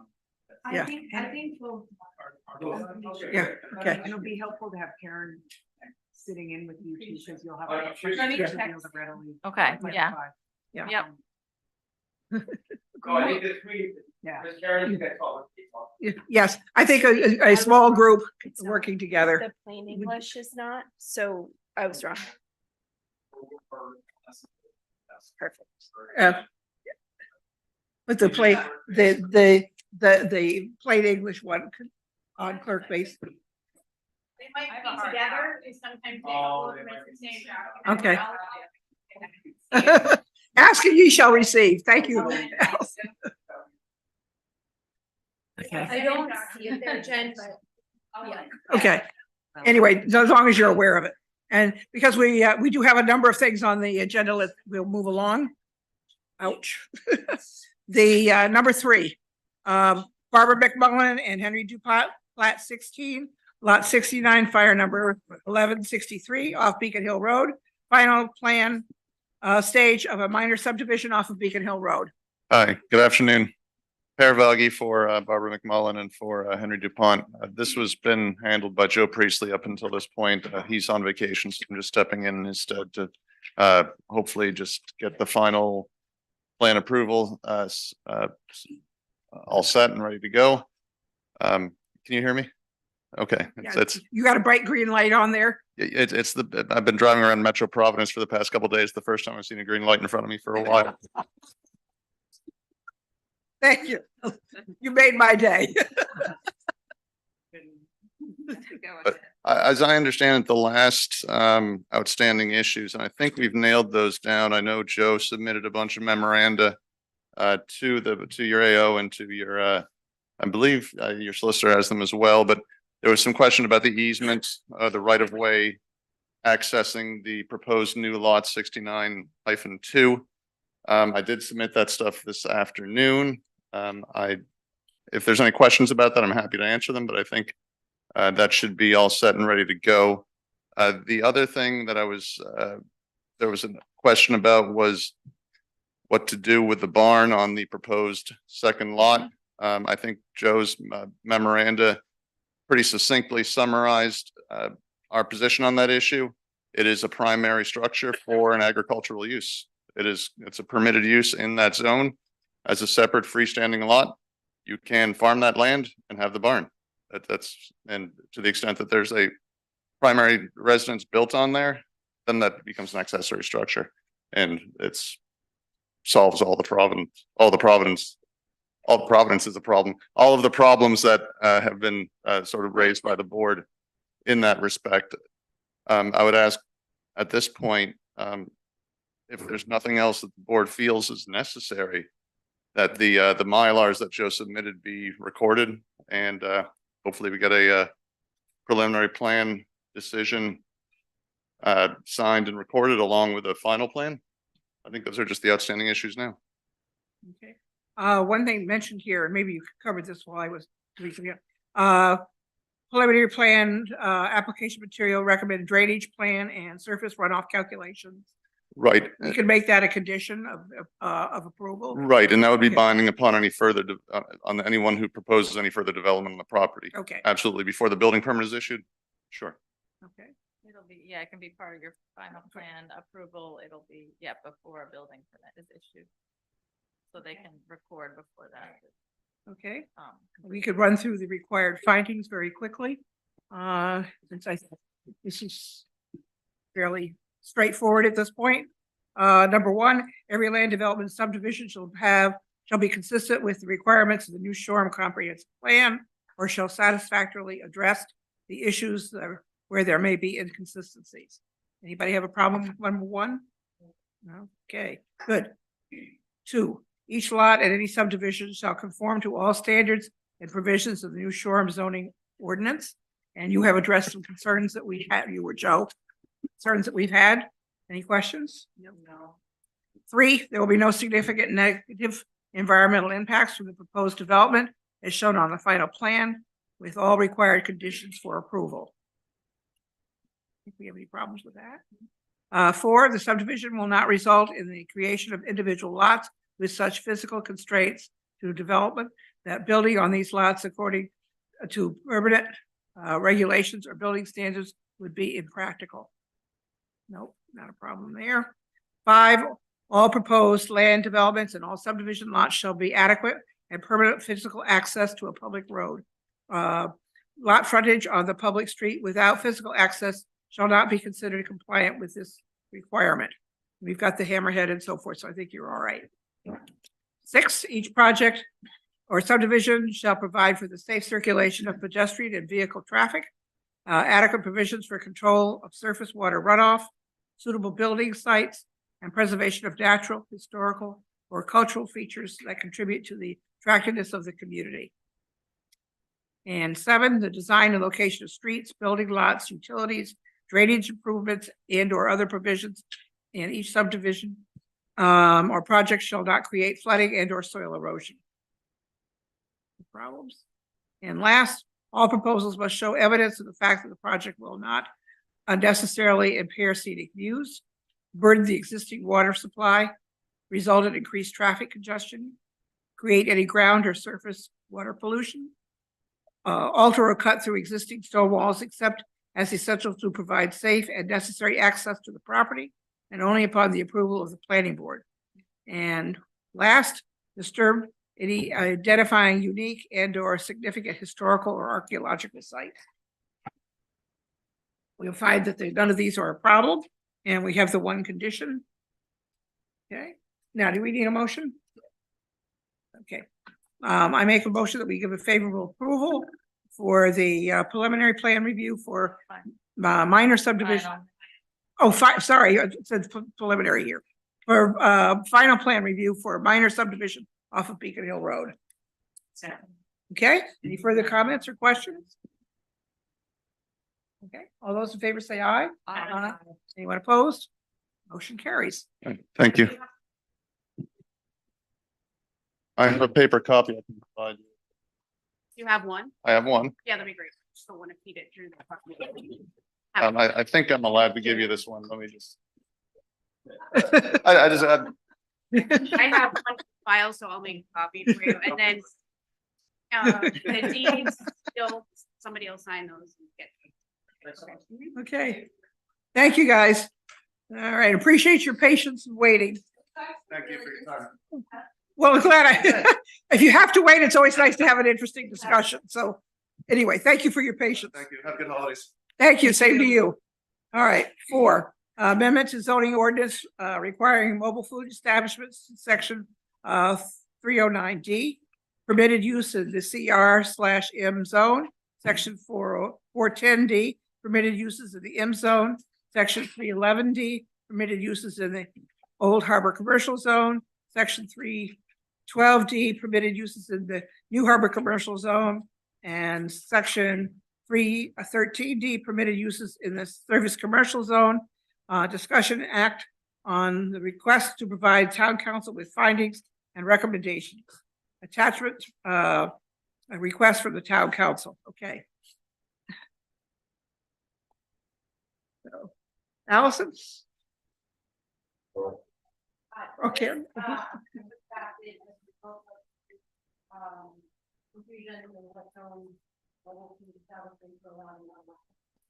There is a licensing process that the town does go through. The town council licenses mobile food establishments. In the zones that they are licensed, there's an issue with the ordinance that they may not be allowed. So this amendment seeks to address that issue and ensure that any licensed MFE is allowed also by zoning in that city competition. Okay. I have a quick question. Go ahead, and I've got one, but I like yours first. Thank you. Maybe I My like this question is, are they already allowed in A? Is it already written that they're allowed in A? Because I don't see A mentioned here, and we already have food trucks in A. Yes. Okay, that's, okay. They No, just weren't in these. Correct. Okay, Got what it. about Old Harbor commercial? I didn't see that listed. New Harbor commercial is listed, but I did not see Old Harbor commercial. Oh, yeah. Did I miss Old Harbor commercial? 311. 311? Okay, good.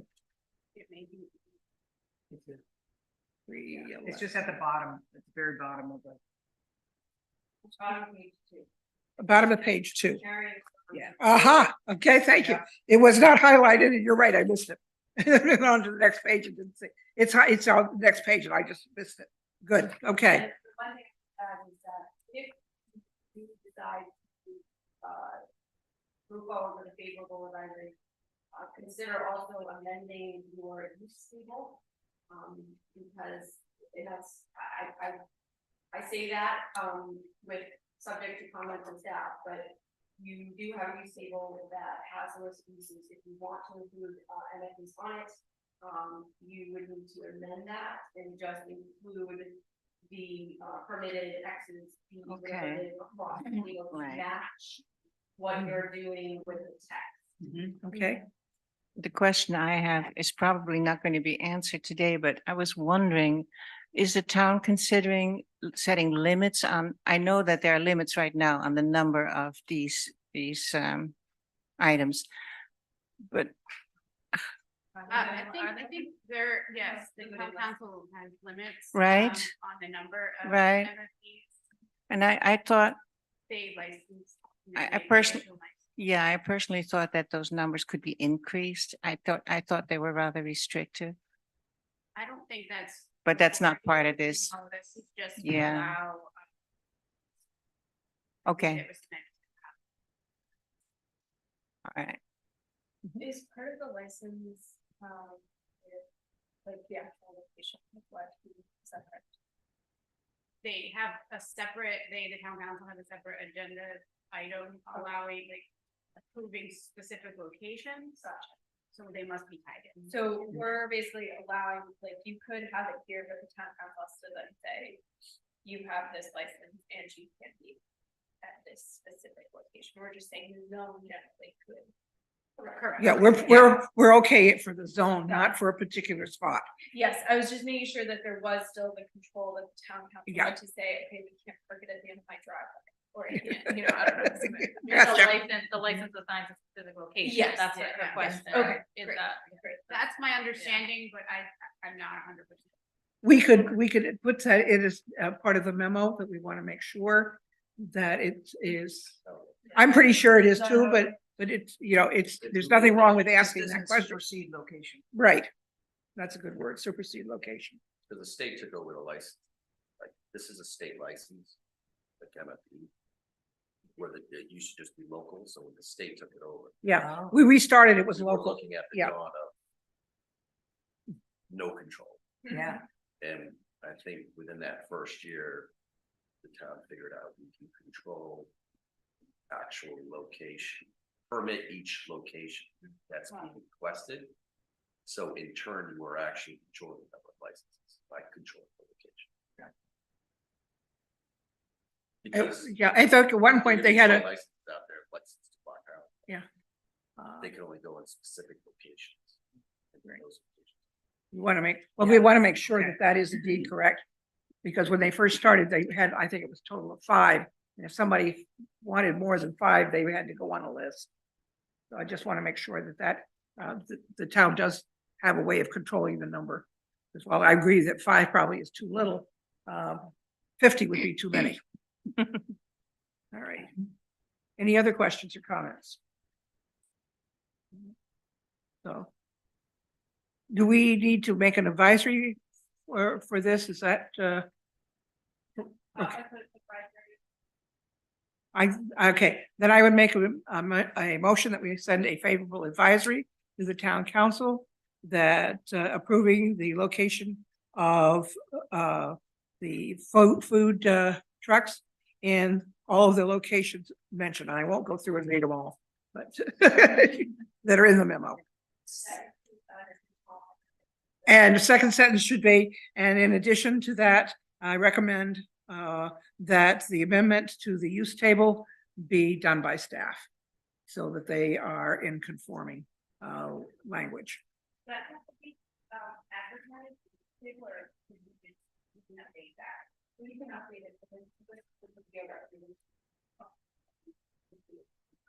Okay. Second. Okay, any further questions or comments? Okay, all those in favor say aye. Aye. Anyone opposed? All right, motion carries. All righty. Okay, oh, here comes the fun stuff.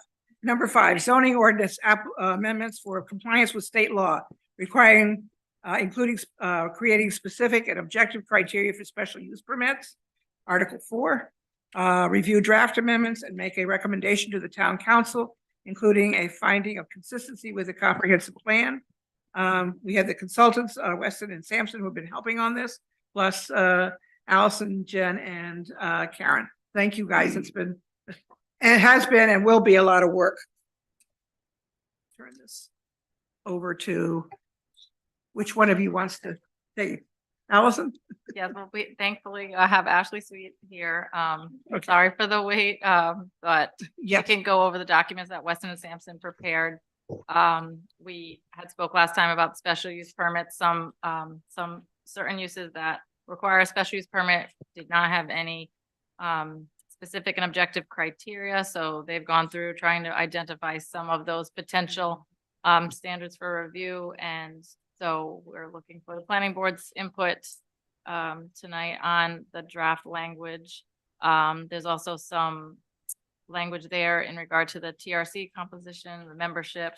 And then another document kind of outlining, giving you an idea of the entirety of the project and the different amendments that will be involved, different sections. So I'll turn it over to Ashley. She can briefly go through the document.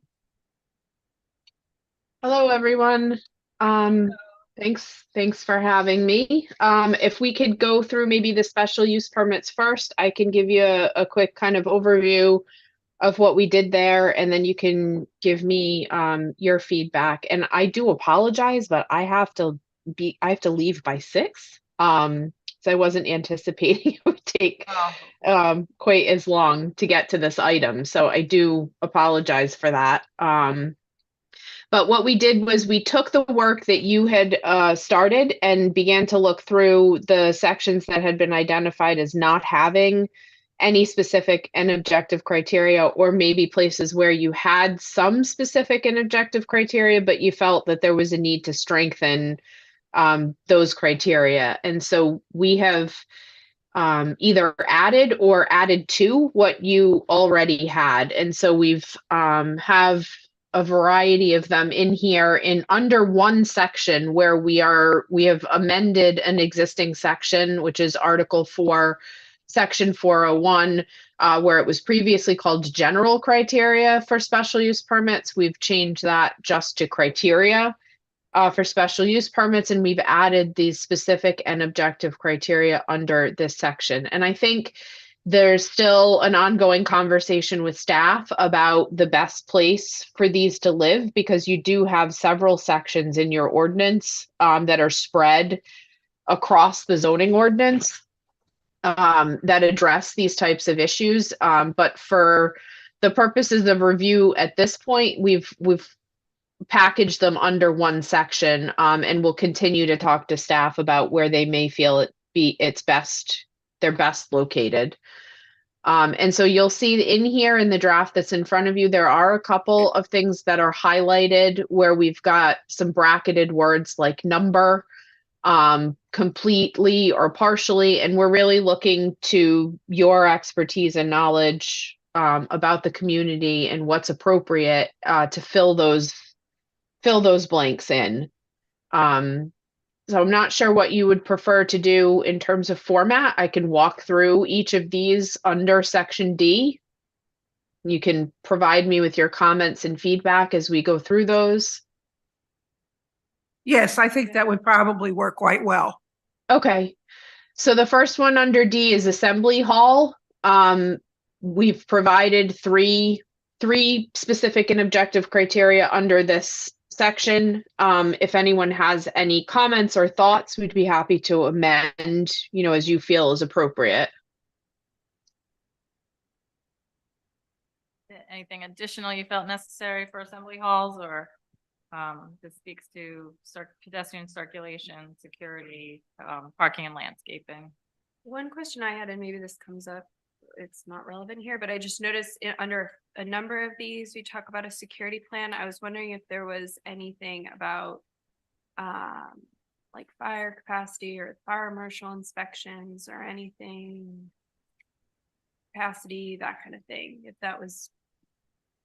this is the right. So place we to don't, expand that. we don't have anything in there for those because they're regulated by, the requirements for capacity for fire. We can certainly add something, but we wouldn't want to add anything that would be out of line with what those requirements would be. So we would want to refer to, an approval by the fire marshal or something like that. Something generic enough that you would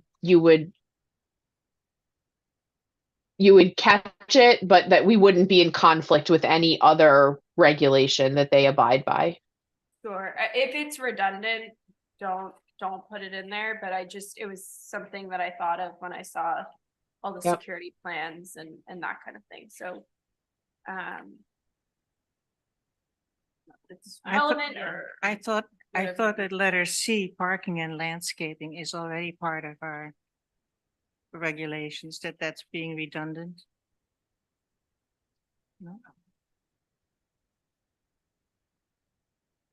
We So already this, have. well, C is speaking to the siting more so, but that's correct. We did try to, staff did review an initial draft and provide comments. This is the second version because we did eliminate specific parking requirements that were in the initial draft because we have the parking section, so we didn't want to have it in two sections. So we did eliminate the specific parking requirements from this section, but this is speaking to making sure parking and landscaping doesn't block like emergency access. Yeah, isn't that already part of any? Oh, well, it is one of the, we review standards, right? When you're approving a plan, that's one of the standards of review. Then probably it should be here if it's one of the standards to make sure we look at it.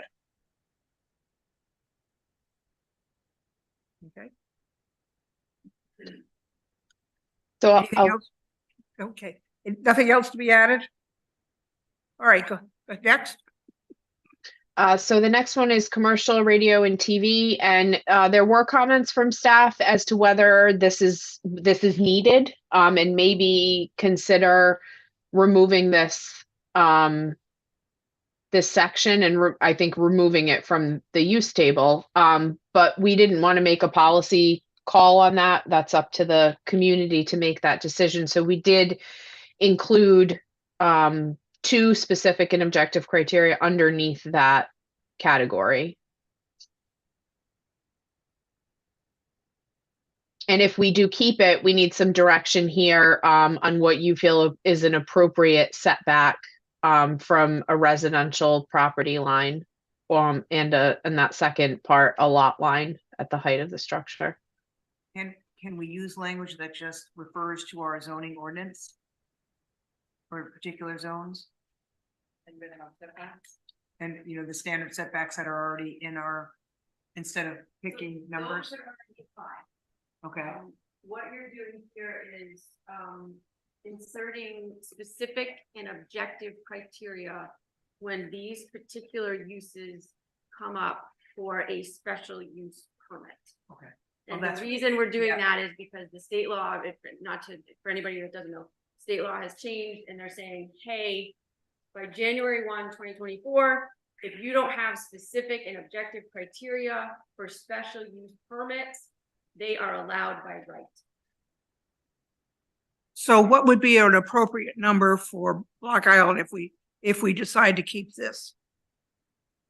Not that we're no gonna get a lot of TV and radio out here. I know, that's why I was saying, is this out of date? Like, is it really gonna be a commercial radio station that's gonna open up shop? I don't know. I just felt like maybe just not even have it allowed. If someone wants to, we could, But I mean, the tower, there, we could be presented with towers for it. Right? we have that use listed. Yeah, Yeah. that is a use that's, right, Mhm. yeah, we were toward. Mm. So could we get somebody wanting to put up a second tower? You never know, I suppose. That was, Maybe just throw numbers on it. so that's why I was thinking whatever the appropriate number is, just keep it as a safeguard. But I don't know what the appropriate number would be. Are they only permitted in commercial? Yeah. They're a special use permit. Special use permit It must be in residential. Yeah. for TV. Yeah. I would think it would be in commercial, but I don't know that. Gosh.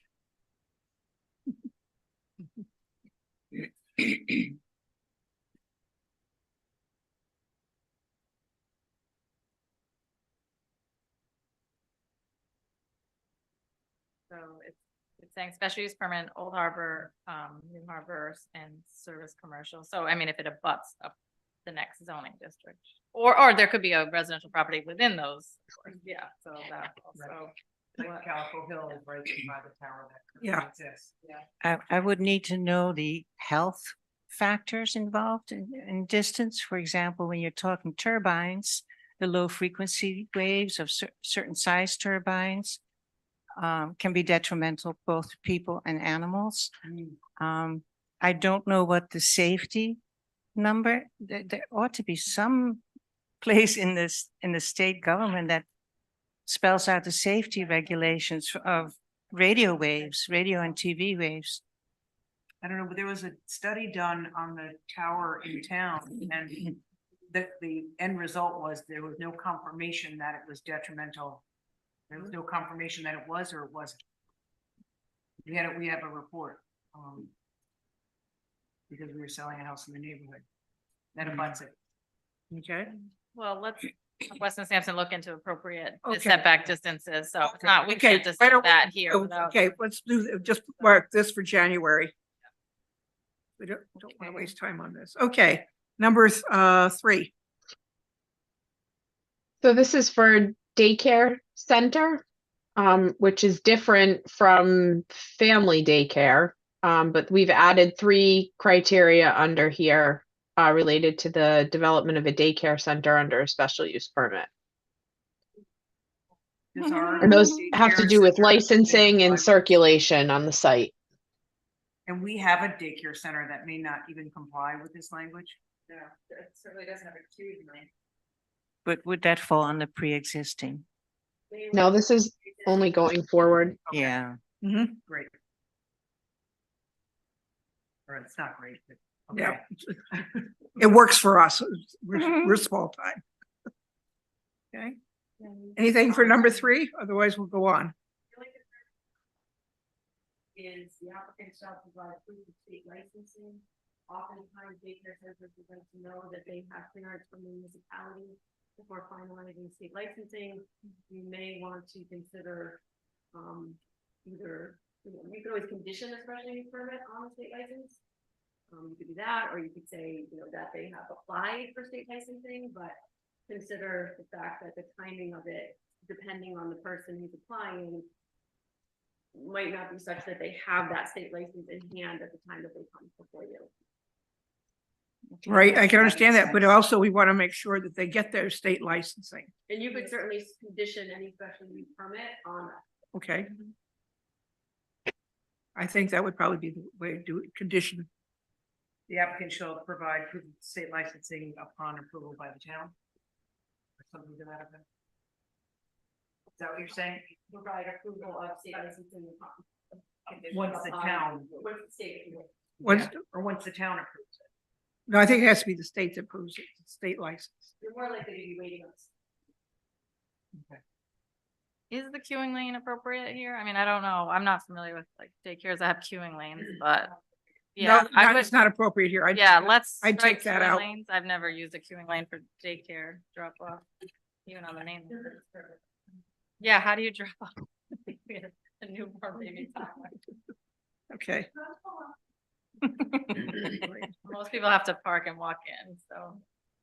Park and walk in, and we don't have room for a queuing lane anyway, particularly in the summertime. Here, there is the building.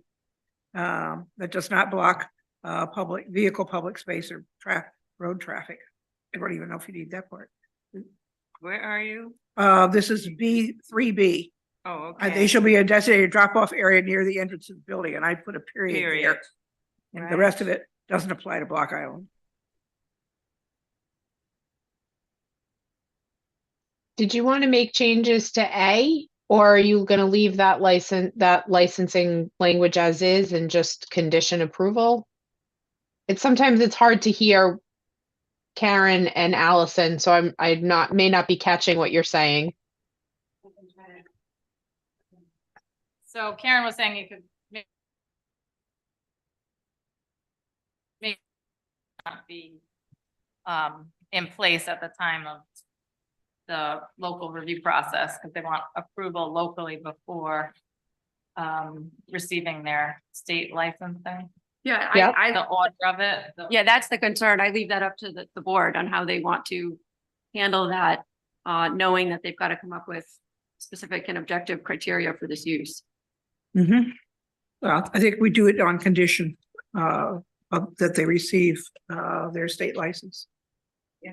Okay, So you approve the applicant pending. pending, license. pending state licensing. Yeah, which we oftentimes do with our special use permits.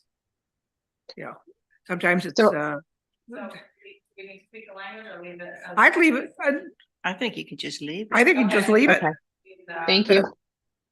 Okay, 4, So this is as a government facility, and we added essentially a specific and objective criteria around circulation from each parking area to the building entrance. We are looking across Rhode Island and other places for examples to draw from, and we really struggled to find anything here other than safe pedestrian circulation. I'm not, I don't know if there are specific, often with special use permits, there's a specific conversation that happens about what the concerns are relative to the community when it's designated as a special use permit. So without, knowledge of those conversations that happened, it wasn't entirely clear to us why a government facility, like what the concerns are with a government facility that would constitute the necessity for a special use permit. So we may not have addressed what those concerns are. My concern with the way that this is drafted is the word safe. I'm not sure that that's specific or objective. I'm wondering if we could gear it more towards providing of some sort of a plan that has been reviewed and are approved by someone skilled in traffic. I don't know, Ashley, have you seen anything like that? Most of the communities that I am working in have pushed this off as like the last thing to do. So we're still having conversations about what we keep as special use permits. Do we switch over to performance standards? And they've done some interim adoption of changing special use permits over to not permitted uses, so they've had time. So I'll say this is one area where we haven't drafted repeatedly section after section with different municipalities, so I haven't seen anyone use that type of criteria, but I do agree with you that it's probably more specific and more objective if it was a requirement that they submit a pedestrian and circulation plan that's been reviewed by police and fire or something like that, public safety. And you Okay, use that term on Assembly Hall, safe pedestrian circulation. That seemed okay to everybody. On item 1. yeah, No, it's right. Government facility is generic, so it's hard to know, Yeah. the reason it's a special use permit because it could be in a residential area, it could be all different Yeah. types of government facilities. So it's hard to come up with specific and objective criteria, but. the only other um, criteria you yeah. might want to put in there, if it's going to be in a residential zone, would be screening Yes, of parking lot, et cetera. yeah, so that was, Good point. yeah, providing some screening from abutting uses. Right. Residential in particular, so some specific criteria around that. And it might have come from the safe pedestrian circulation, come from how the government facilities have changed. They now use the Jersey dividers in front of the building to prevent a vehicle from coming into the building. Mhm. Sadly. Okay, anything else for government facilities? Okay, public works, Probably the same thing. probably the Yeah, same thing, Definitely and screening. definitely screening. And pedestrian circulation plan.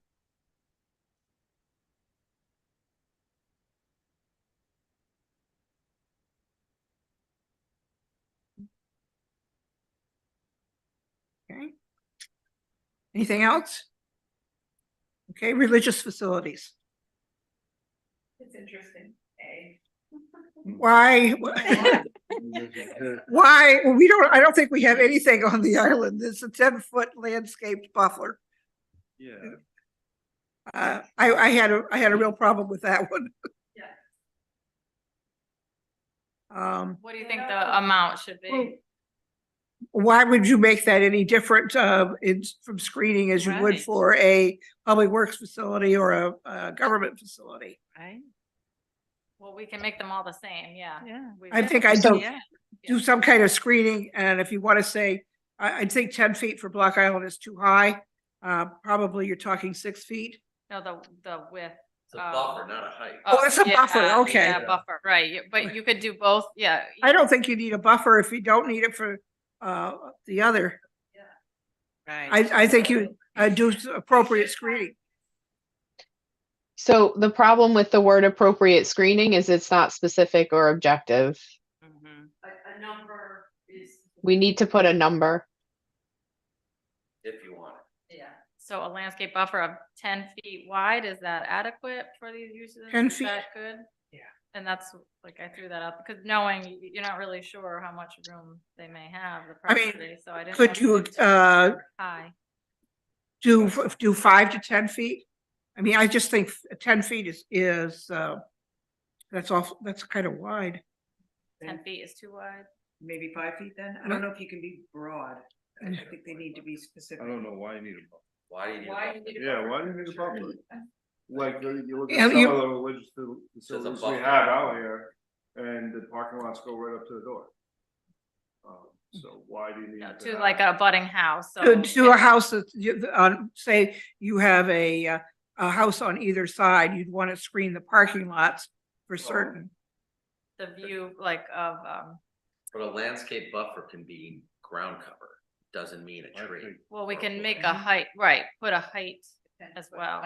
If you want to put a height, probably 6 feet in height, but I wasn't going to put I really don't think we need a width. I sort of, yeah, I mean, just, I think Okay. for any. I for know, it any depends place on, that in has- some cases it might not be necessary, but it's like, we're trying to come up with specific and objective Yeah, criteria. This so is you the have it if challenge. you need it, Like, yeah. What other? Okay. I sort of feel like any of these that are able to be by special use permit put in a residential zone, parking for all of these should have whatever it is, that 5 foot wide, 6 foot high buffer. I'm not saying those have to be the numbers, but it's the parking to me that This parking. you might just not want that right up against your house. Your house. So I sort of, some standard language that can go under religious facility, public works, government, Right. assembly hall. That's a very good idea.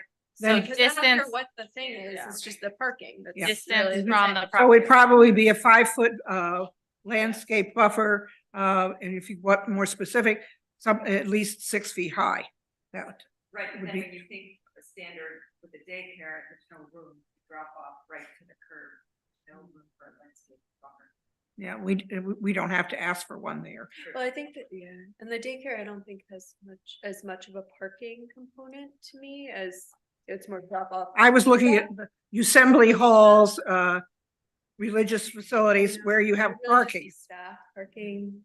And then to a lesser extent, you have it with government facilities, because you'll have people, for example, using their leaving their cars during the day, or if it's the other one that, where was it? Special, for the, where they might be leaving trucks and other stuff overnight, you'd want to make sure that was all screened. So we didn't suggest that screening needed a number, did we? In numbers 4 and 5, we just wrote screening. We didn't add a number. I think that once we decide on something, they should go back and make all those so that they're standard. Okay, so maybe the screening should be the size of the parking lot, or of one dimension of the parking lot. A percentage. Well, I think that there may not, we want them to give as much parking. Parking is always a problem on Block Island. Yes, I know. We wanted them to give them as much parking as Yeah. as possible, which is why I thought a 5 foot buffer with 6 foot high plantings would probably screen it pretty well. Well, we'll just call it 6 and 6. You could do that too. 6 feet. Yeah, so you're thinking 6 the foot length of a buffer, 6 car. foot high. Yeah. Okay. Do 6 feet, 6 feet high. That's easy to do. Yeah, So if you okay. look at the language in 5B, we could make that read 6 feet, a minimum of 6 feet wide and a maximum of 6 feet, or maybe we take out the word maximum, and at least 6 feet in height, and then I can apply that language to each of them. Yes, Mhm. yep. I think that'll Okay. work just fine. So we have 2 number 5s. Did we mention that? Oh, that's right, public facilities. Okay, Yeah, well, yeah. they'll fix that. Renumbering, yeah. It'll be renumbered in the final version. That'll be, Favor? yeah, and again, screening for public works because they can have trucks, backhoes, whatever. Any comments on the stables? Any? Okay, you ready to go to page 2? Well, we're not there yet, right? We're looking at, We've 5, we've, Oh, religious. yeah, we're not there yet. Security of a religious facility. They're so dangerous. Page 2. Okay, page 2.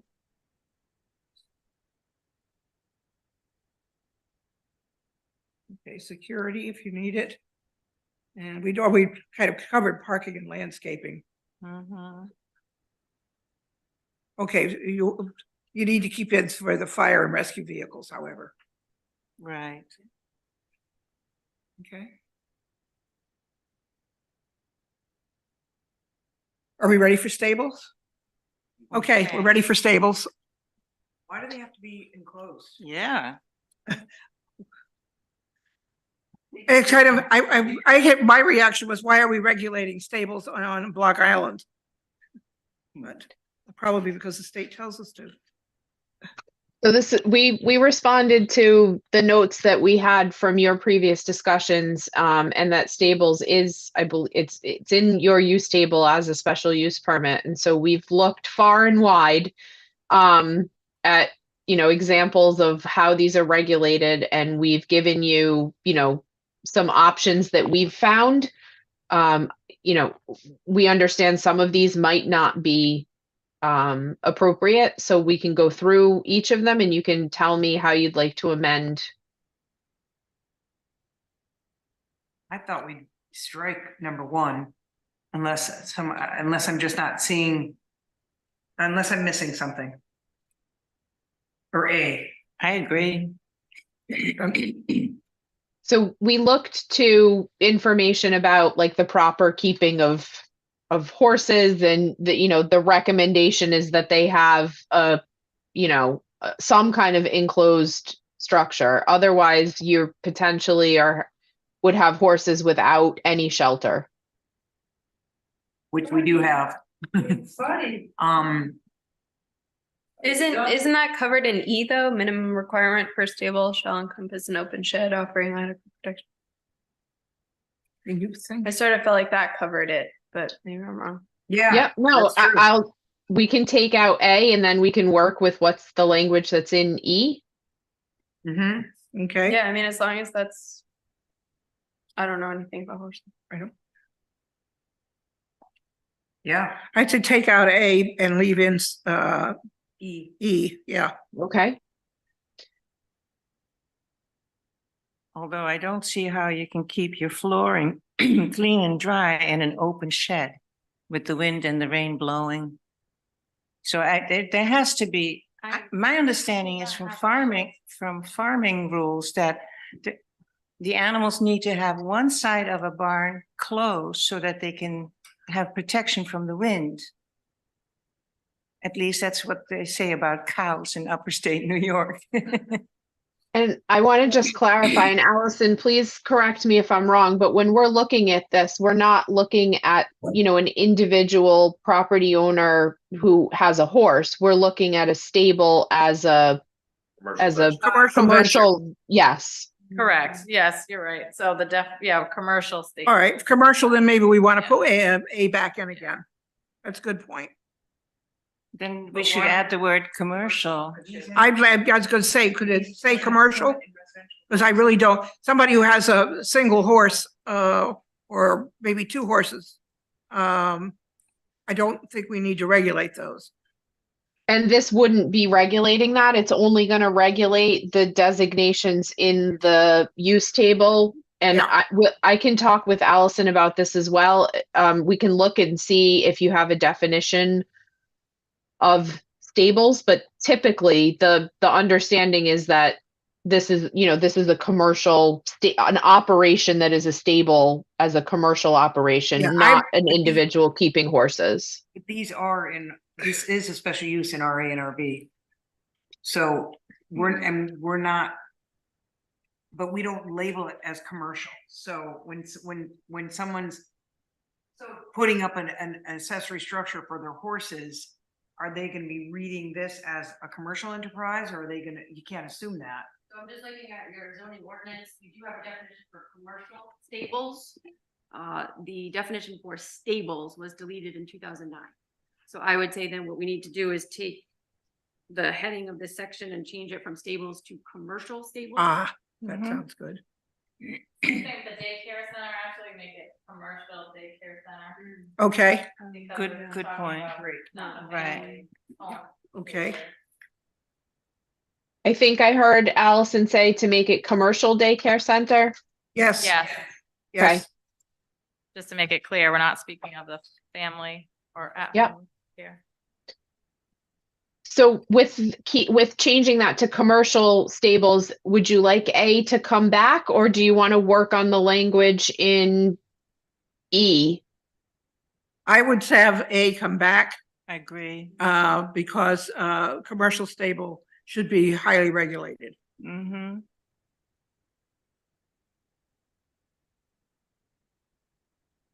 Then we have to fill in these blanks. You want it completely or partially, or all or partial?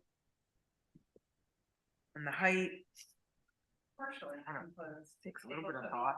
Yeah, I would need research and recommendation on that. Okay. We can't just come up with. We'll put up with that somebody for needs- January. That needs to be researched. I don't know what the right answer is. Okay. And Okay. would that be, it's no longer an accessory to a building. So we can't use accessory. Exactly. Structures. So we need to come up with something dimensions. that's. Okay, on to theaters. Yeah. Lighting plan, level of noise, indoor theater. Okay, So we were, in the notes that we had, there was discussion about, you know, noise and lighting and other issues related to potentially to a theater. We were looking at these, that they may not be indoor. It doesn't specifically say that it needs to be an indoor theater. So we were looking at these as potentially being like an outdoor amphitheater style. So we've given you some options to consider under that. now we do theater shown on the side of our beach house down by the water in the summertime. I'm assuming that none of this stuff would apply to that, since that's a very temporary thing that's shown once every 2 weeks. And it's not a permanent structure of any kind. It's also pre-existing use.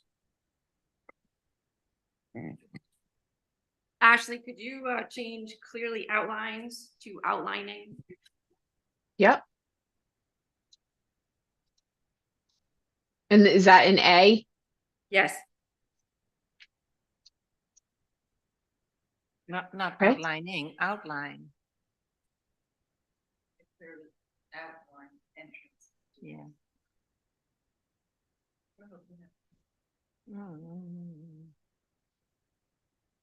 Okay. All right. Anything else under that? So the language for parking should be the same as in the previous examples. Yes.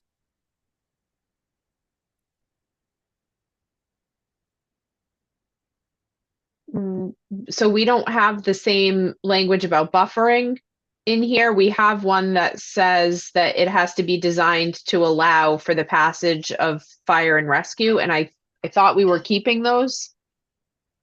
But I Yes. can add the one about buffering, the 6 foot by 6 foot, if you think that's necessary here.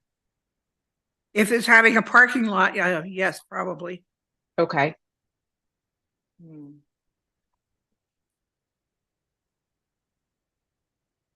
For me, the parking buffering is only important if these are uses that are allowed in residential zones.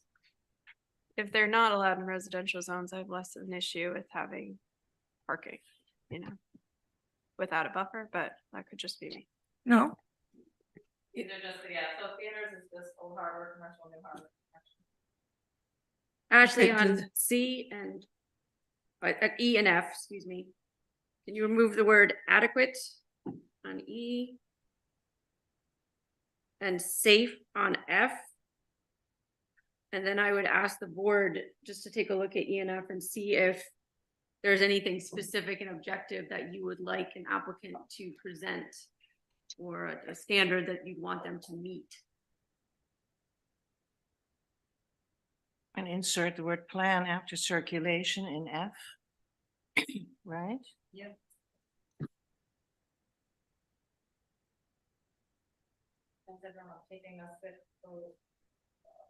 So I'll ask okay. on the one that we have come up with for the screening of parking. I heard a comment related to a concern only when that's either in a residential district or maybe in adjacent to a residential use.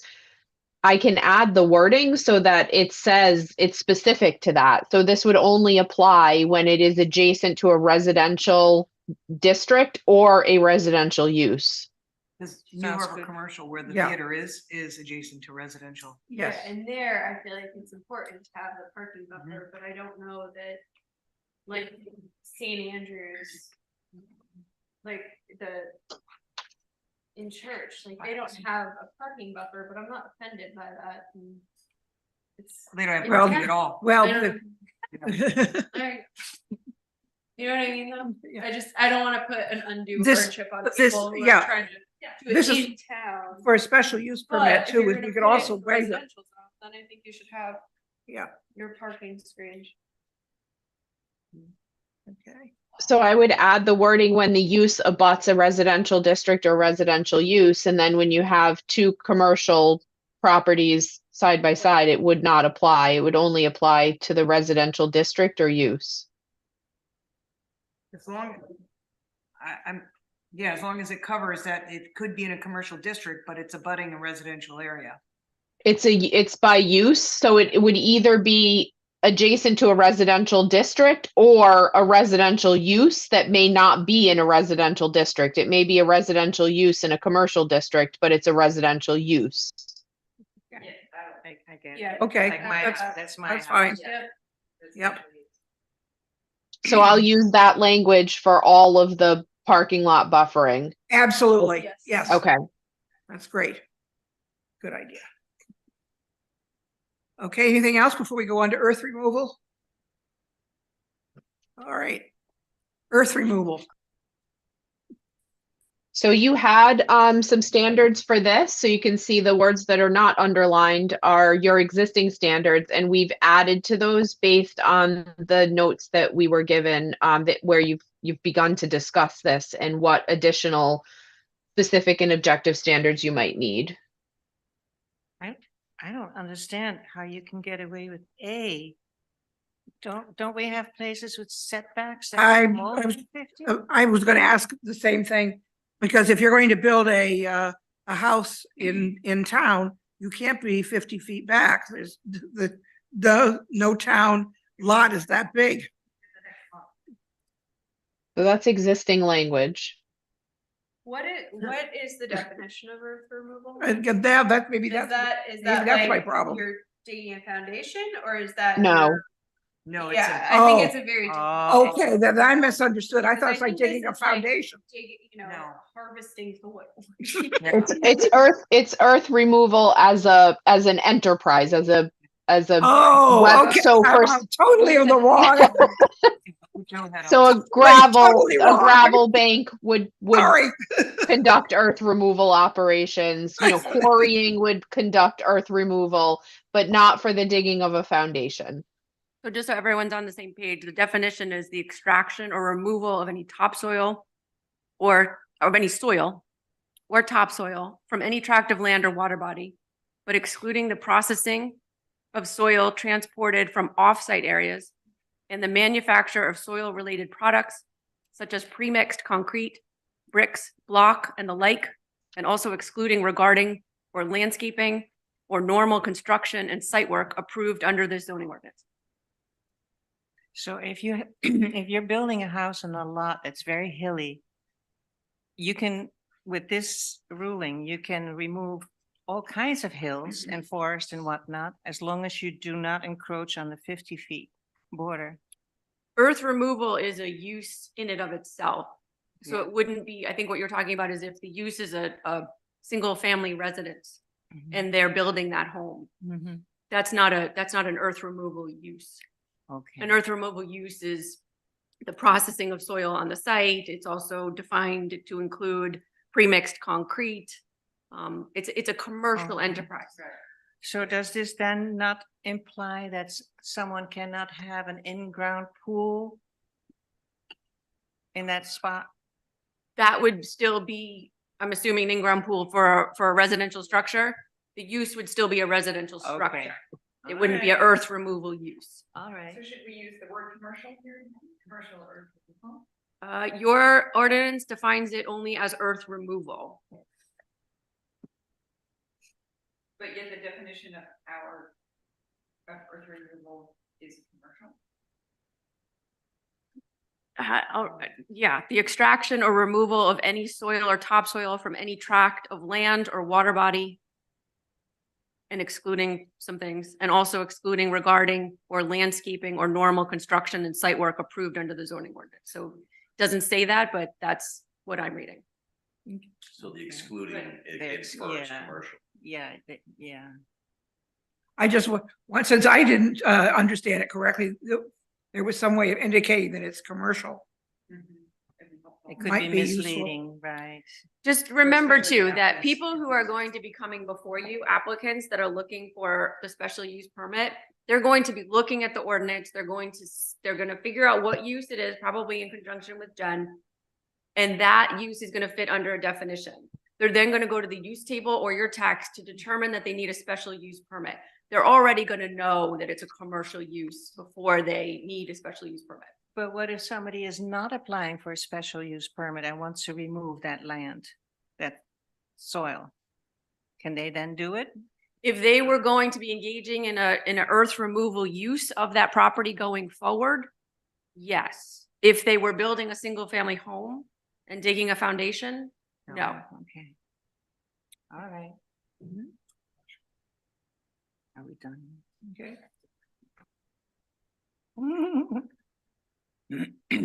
So anything else we should add under earth removal that you want to make sure would be possible if we wanted to flag something for a They special say use you should permit? Start at 8 AM.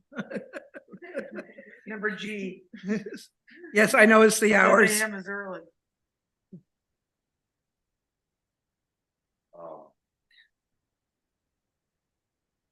What about the?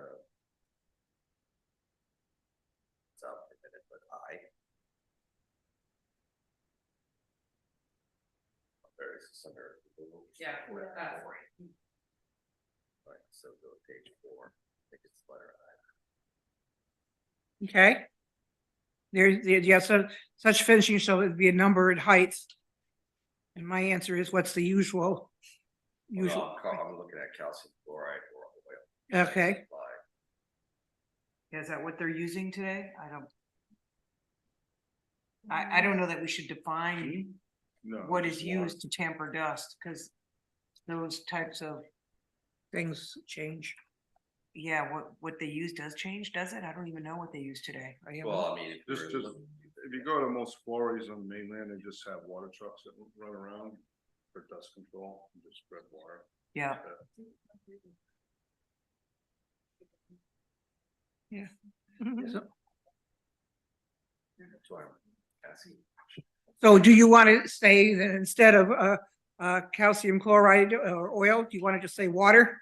If you want it to be consistent, we don't allow like pretty much anything to be spread on our soils. Yeah. No, we don't. Yeah. Okay. Okay. So just, yeah, we have. So what we're saying is under I, it should be just water.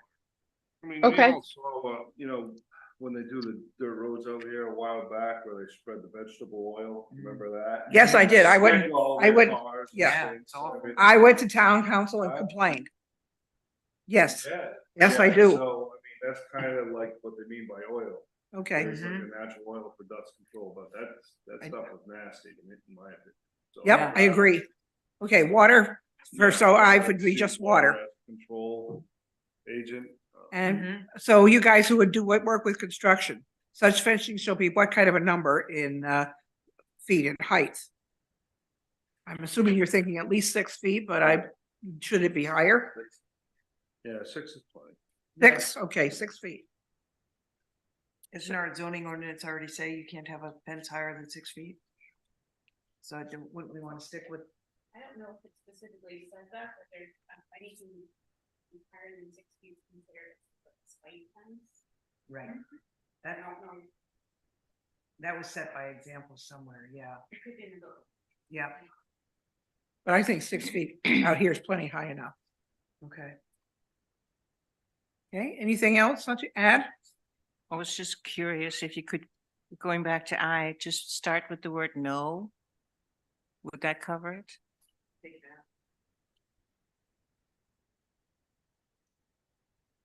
Is water You the? still want dust control.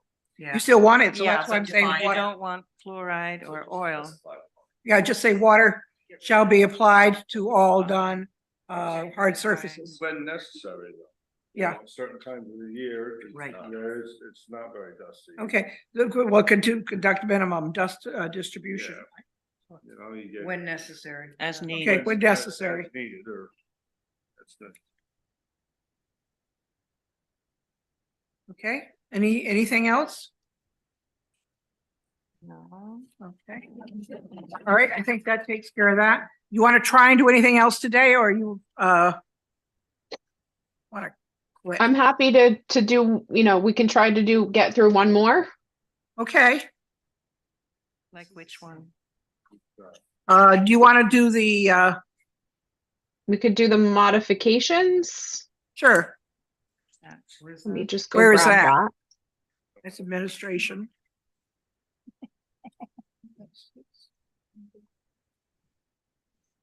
Oh, this one here?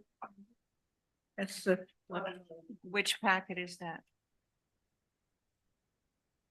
I have the one for the technical review committee, I don't have that. okay, or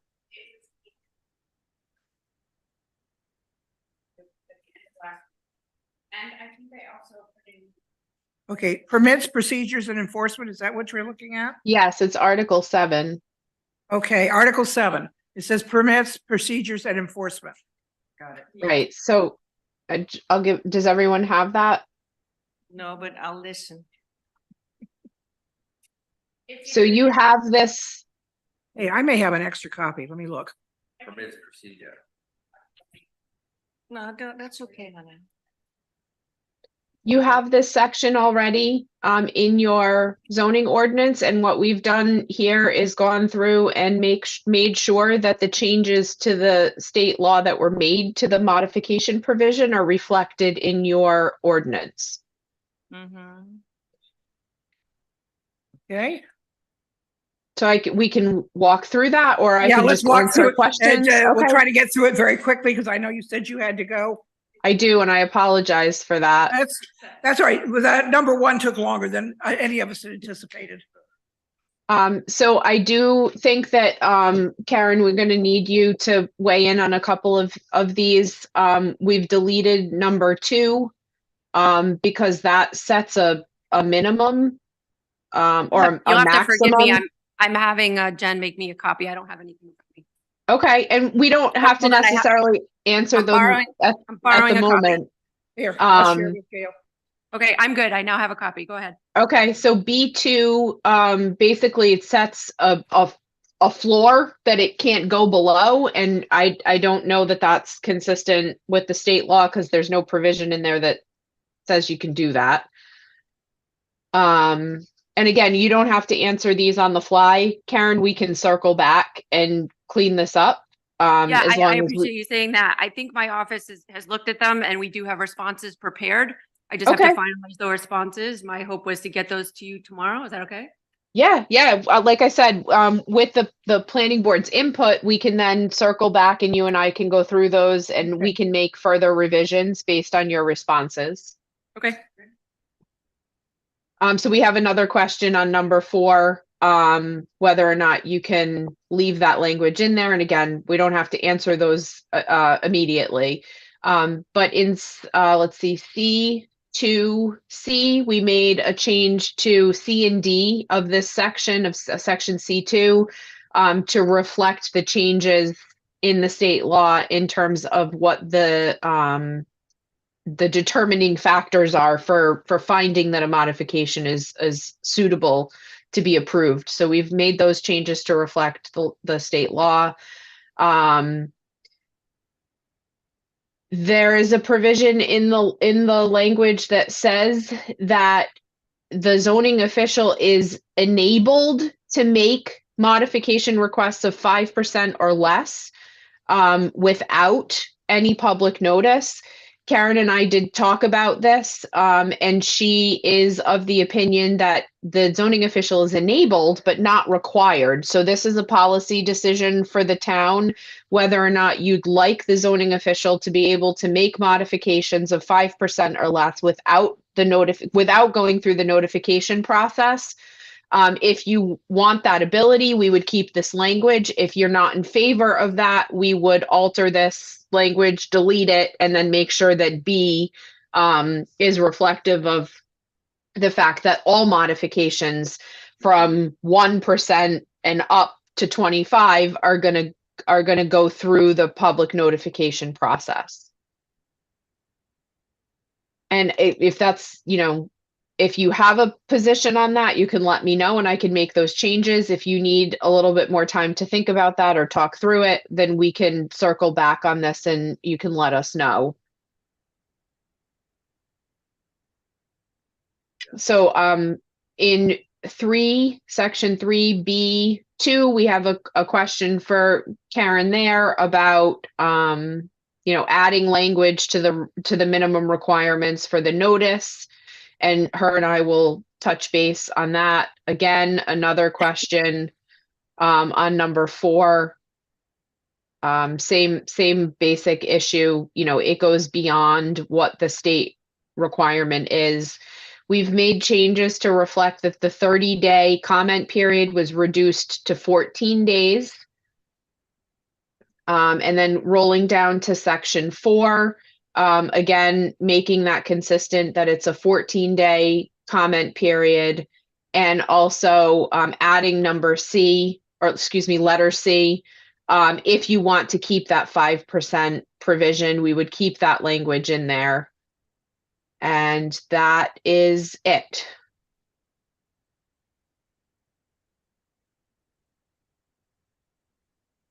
Okay. Comments or questions? If not, we'll be seeing this again in January.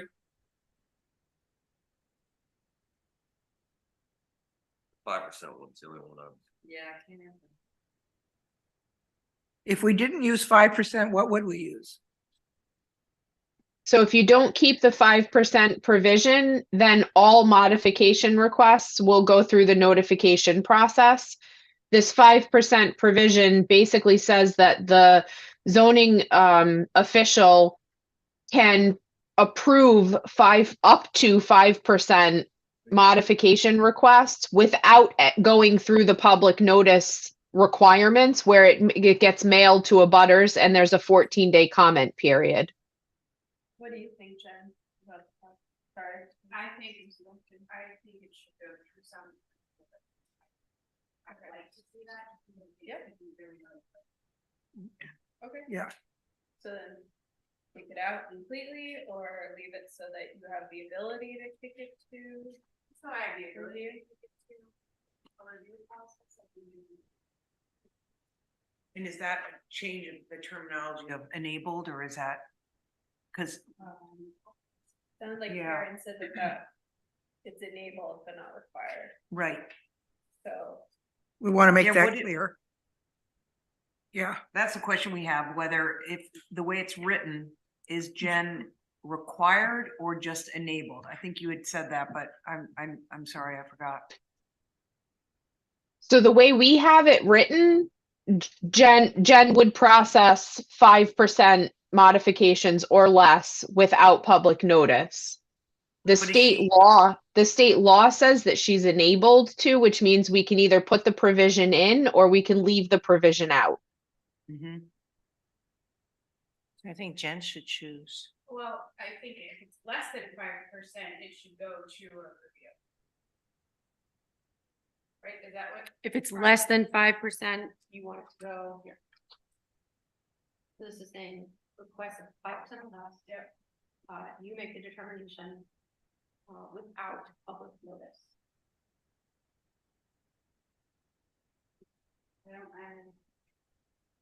That's. That might be thing. It's hard to know when the 5%. Yeah. Yeah, I don't know what. Why don't you think about that and we'll look at it again in January, because we're just about out of time. And I think that we still got a couple more things to do, and I know she had to go at 6 o'clock. So let's back to pick this up in January. Okay. And you will, have some more for us next month to look at? Yes, we are continuing to draft sections and we'll have Okay. more and send them your way. Okay, fine. Thank you very much. Have a wonderful Thank you. holiday. You Thank too. you. Thank Okay. you. And I apologize. I have to leave. That's all right. We Okay. still have stuff to do. Don't worry. Okay. All right. Thank you. Take care. Okay, take care. Bye. Bye now. Jen, shall we take a look at your technical review committee? Or we, Yeah, I mean, that was, part of yeah. Let's take a look at that. And then we've got something to talk about as far as porches go and decks and so forth. But if we want to wait till Allison's here, we can roll it till January. But let's take a look at the technical review committee. When I first came on the planning board, we did have a technical review committee, which was used with some of the major projects, subdivisions, that kind of thing. And then it didn't seem to be needed and it sort of faded out of existence. And I think maybe now is the time to have it come back in, since we want to make sure that several eyes look at each project. So Jen, you want to explain why the list that you put together? Okay. Part of the state changes. Oh, state okay. law changes. Fine. This was from Ashley Sweet. So this must be a result of like I said, the state law changes. I did bring, the language that we had for technical review, just in case you had any questions about what language was existing.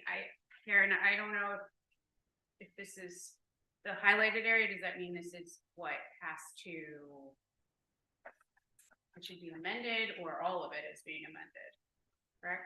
Everything, my understanding is everything that is underlined would be new Okay, language. everything is- that's The right. highlighted portions appear, I'm not sure, but they appear to me to be questions or points to focus in on.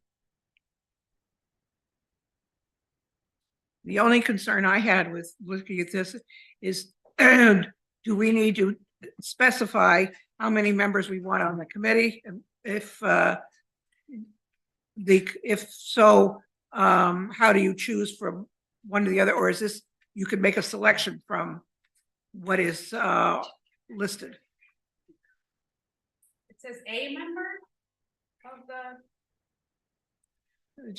It says the technical review committee consists of the following membership. And it's got the word may in there. So my assumption is if you want a committee of 5 people, you pick 5 people from this list, but it may want to be clarified. Or is it required to have one of each? Or do you have to have 12 people on the committee? So it's shall, then you would have to have Yeah. every one of. So if we want to do a committee, I think we want to pick a number of how many committee members we want. Frankly, a committee of 12 people would be very unwieldy. It'd be hard to work with. Very difficult. We had 5, the last time we had a technical review committee, an active technical review committee. It was the town manager, town manager, highway superintendent, facilities manager, who was also a planning board member, another planning board member, and Allison. And then Jim Jeremiah was. We didn't have to participate if we needed him to. Anyway, I just think that it ought to include a number of how many committee members you want. And this, I mean, I'm assuming this is all according to the new language. I'm assuming. So I thought if ask about including a number, and I would select 5 just because that's what we've used before, and 5 works pretty well. But Jen wants a different number. That would be something to consider also. Other than that, I don't think I had any problems with this. I might word it as, if we choose 5 and then must include certain ones of those categories and then may include some of the others, because it seems like it would be important, of course, to have the administrative officer be a member. Maybe it's important to require them to be the planning board to be a member, but then zoning official. And then the other ones seem like they could be may instead of must. Does that make sense? Or- I mean, the way I'm reading this is what we have to put in for language, but I could be. Pulling that up now. What would these people be doing that's not already being handled now?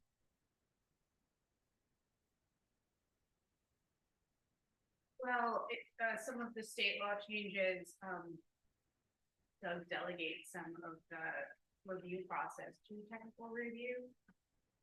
Why? I didn't write it, I don't know. You have to If the ask state says we do Speaker it, of the state House. says. we Because do it it. said so. The state Not says because we sure. said so. Yeah. When we had it before, the committee had a chance to delve into the plans a little bit more deeply because they had more background in that, in the building technical area than save some of the members of the planning board might have. Which would support that you want fewer planning board members on it and more of the outside experts. You need at least one planning board member as a liaison Right. between the two Because committees. otherwise it would be the blind leading the blind. You know, yes, I agree. And it's helpful, but, you know, the chief, the fire chief, the public works director, conservation member, sometimes it's the water district, having all of the bigger departments sitting around a table looking at plans and evaluating the design and then reporting back to the planning board. Does this have to be a fixed structure or is it something that could be implemented on a temporary basis depending upon the need of a given project? I think you have to establish, you as a planning board, establish it. Maybe you could have 5 members and then 2. Division or alternates or something that come in. Ask.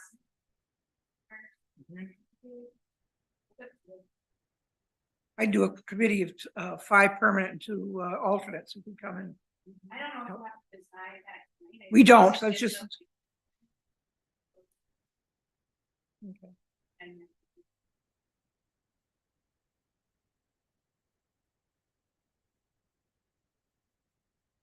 establishing that.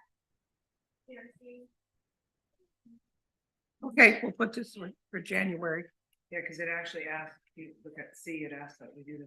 Yep, establish procedures. We do have some figure, Okay, well, give them to us for next month. That'll be great. Okay, But it helps. Yeah. all right. The last thing we have is the decks. Do we want to do that or wait till Allison is back? Okay, then I would make a motion that we move this to January. Nobody disagrees? And then last, well, do we have minutes or not? I have not seen them. Oh, thank you. I wasn't here, so I don't have to review. You can. If you haven't had a chance to read the minutes, take a quick, we'll take a couple minutes and go through these very quickly. The pictures are in here. Yeah, yeah.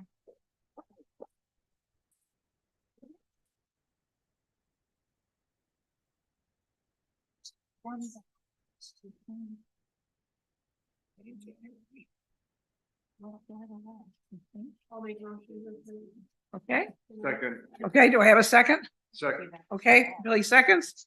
Any questions, corrections? Okay, all those in favor say aye. Aye. Anyone opposed? Motion carries, and I'll make a motion that the meeting be adjourned. Second. All those in favor say aye.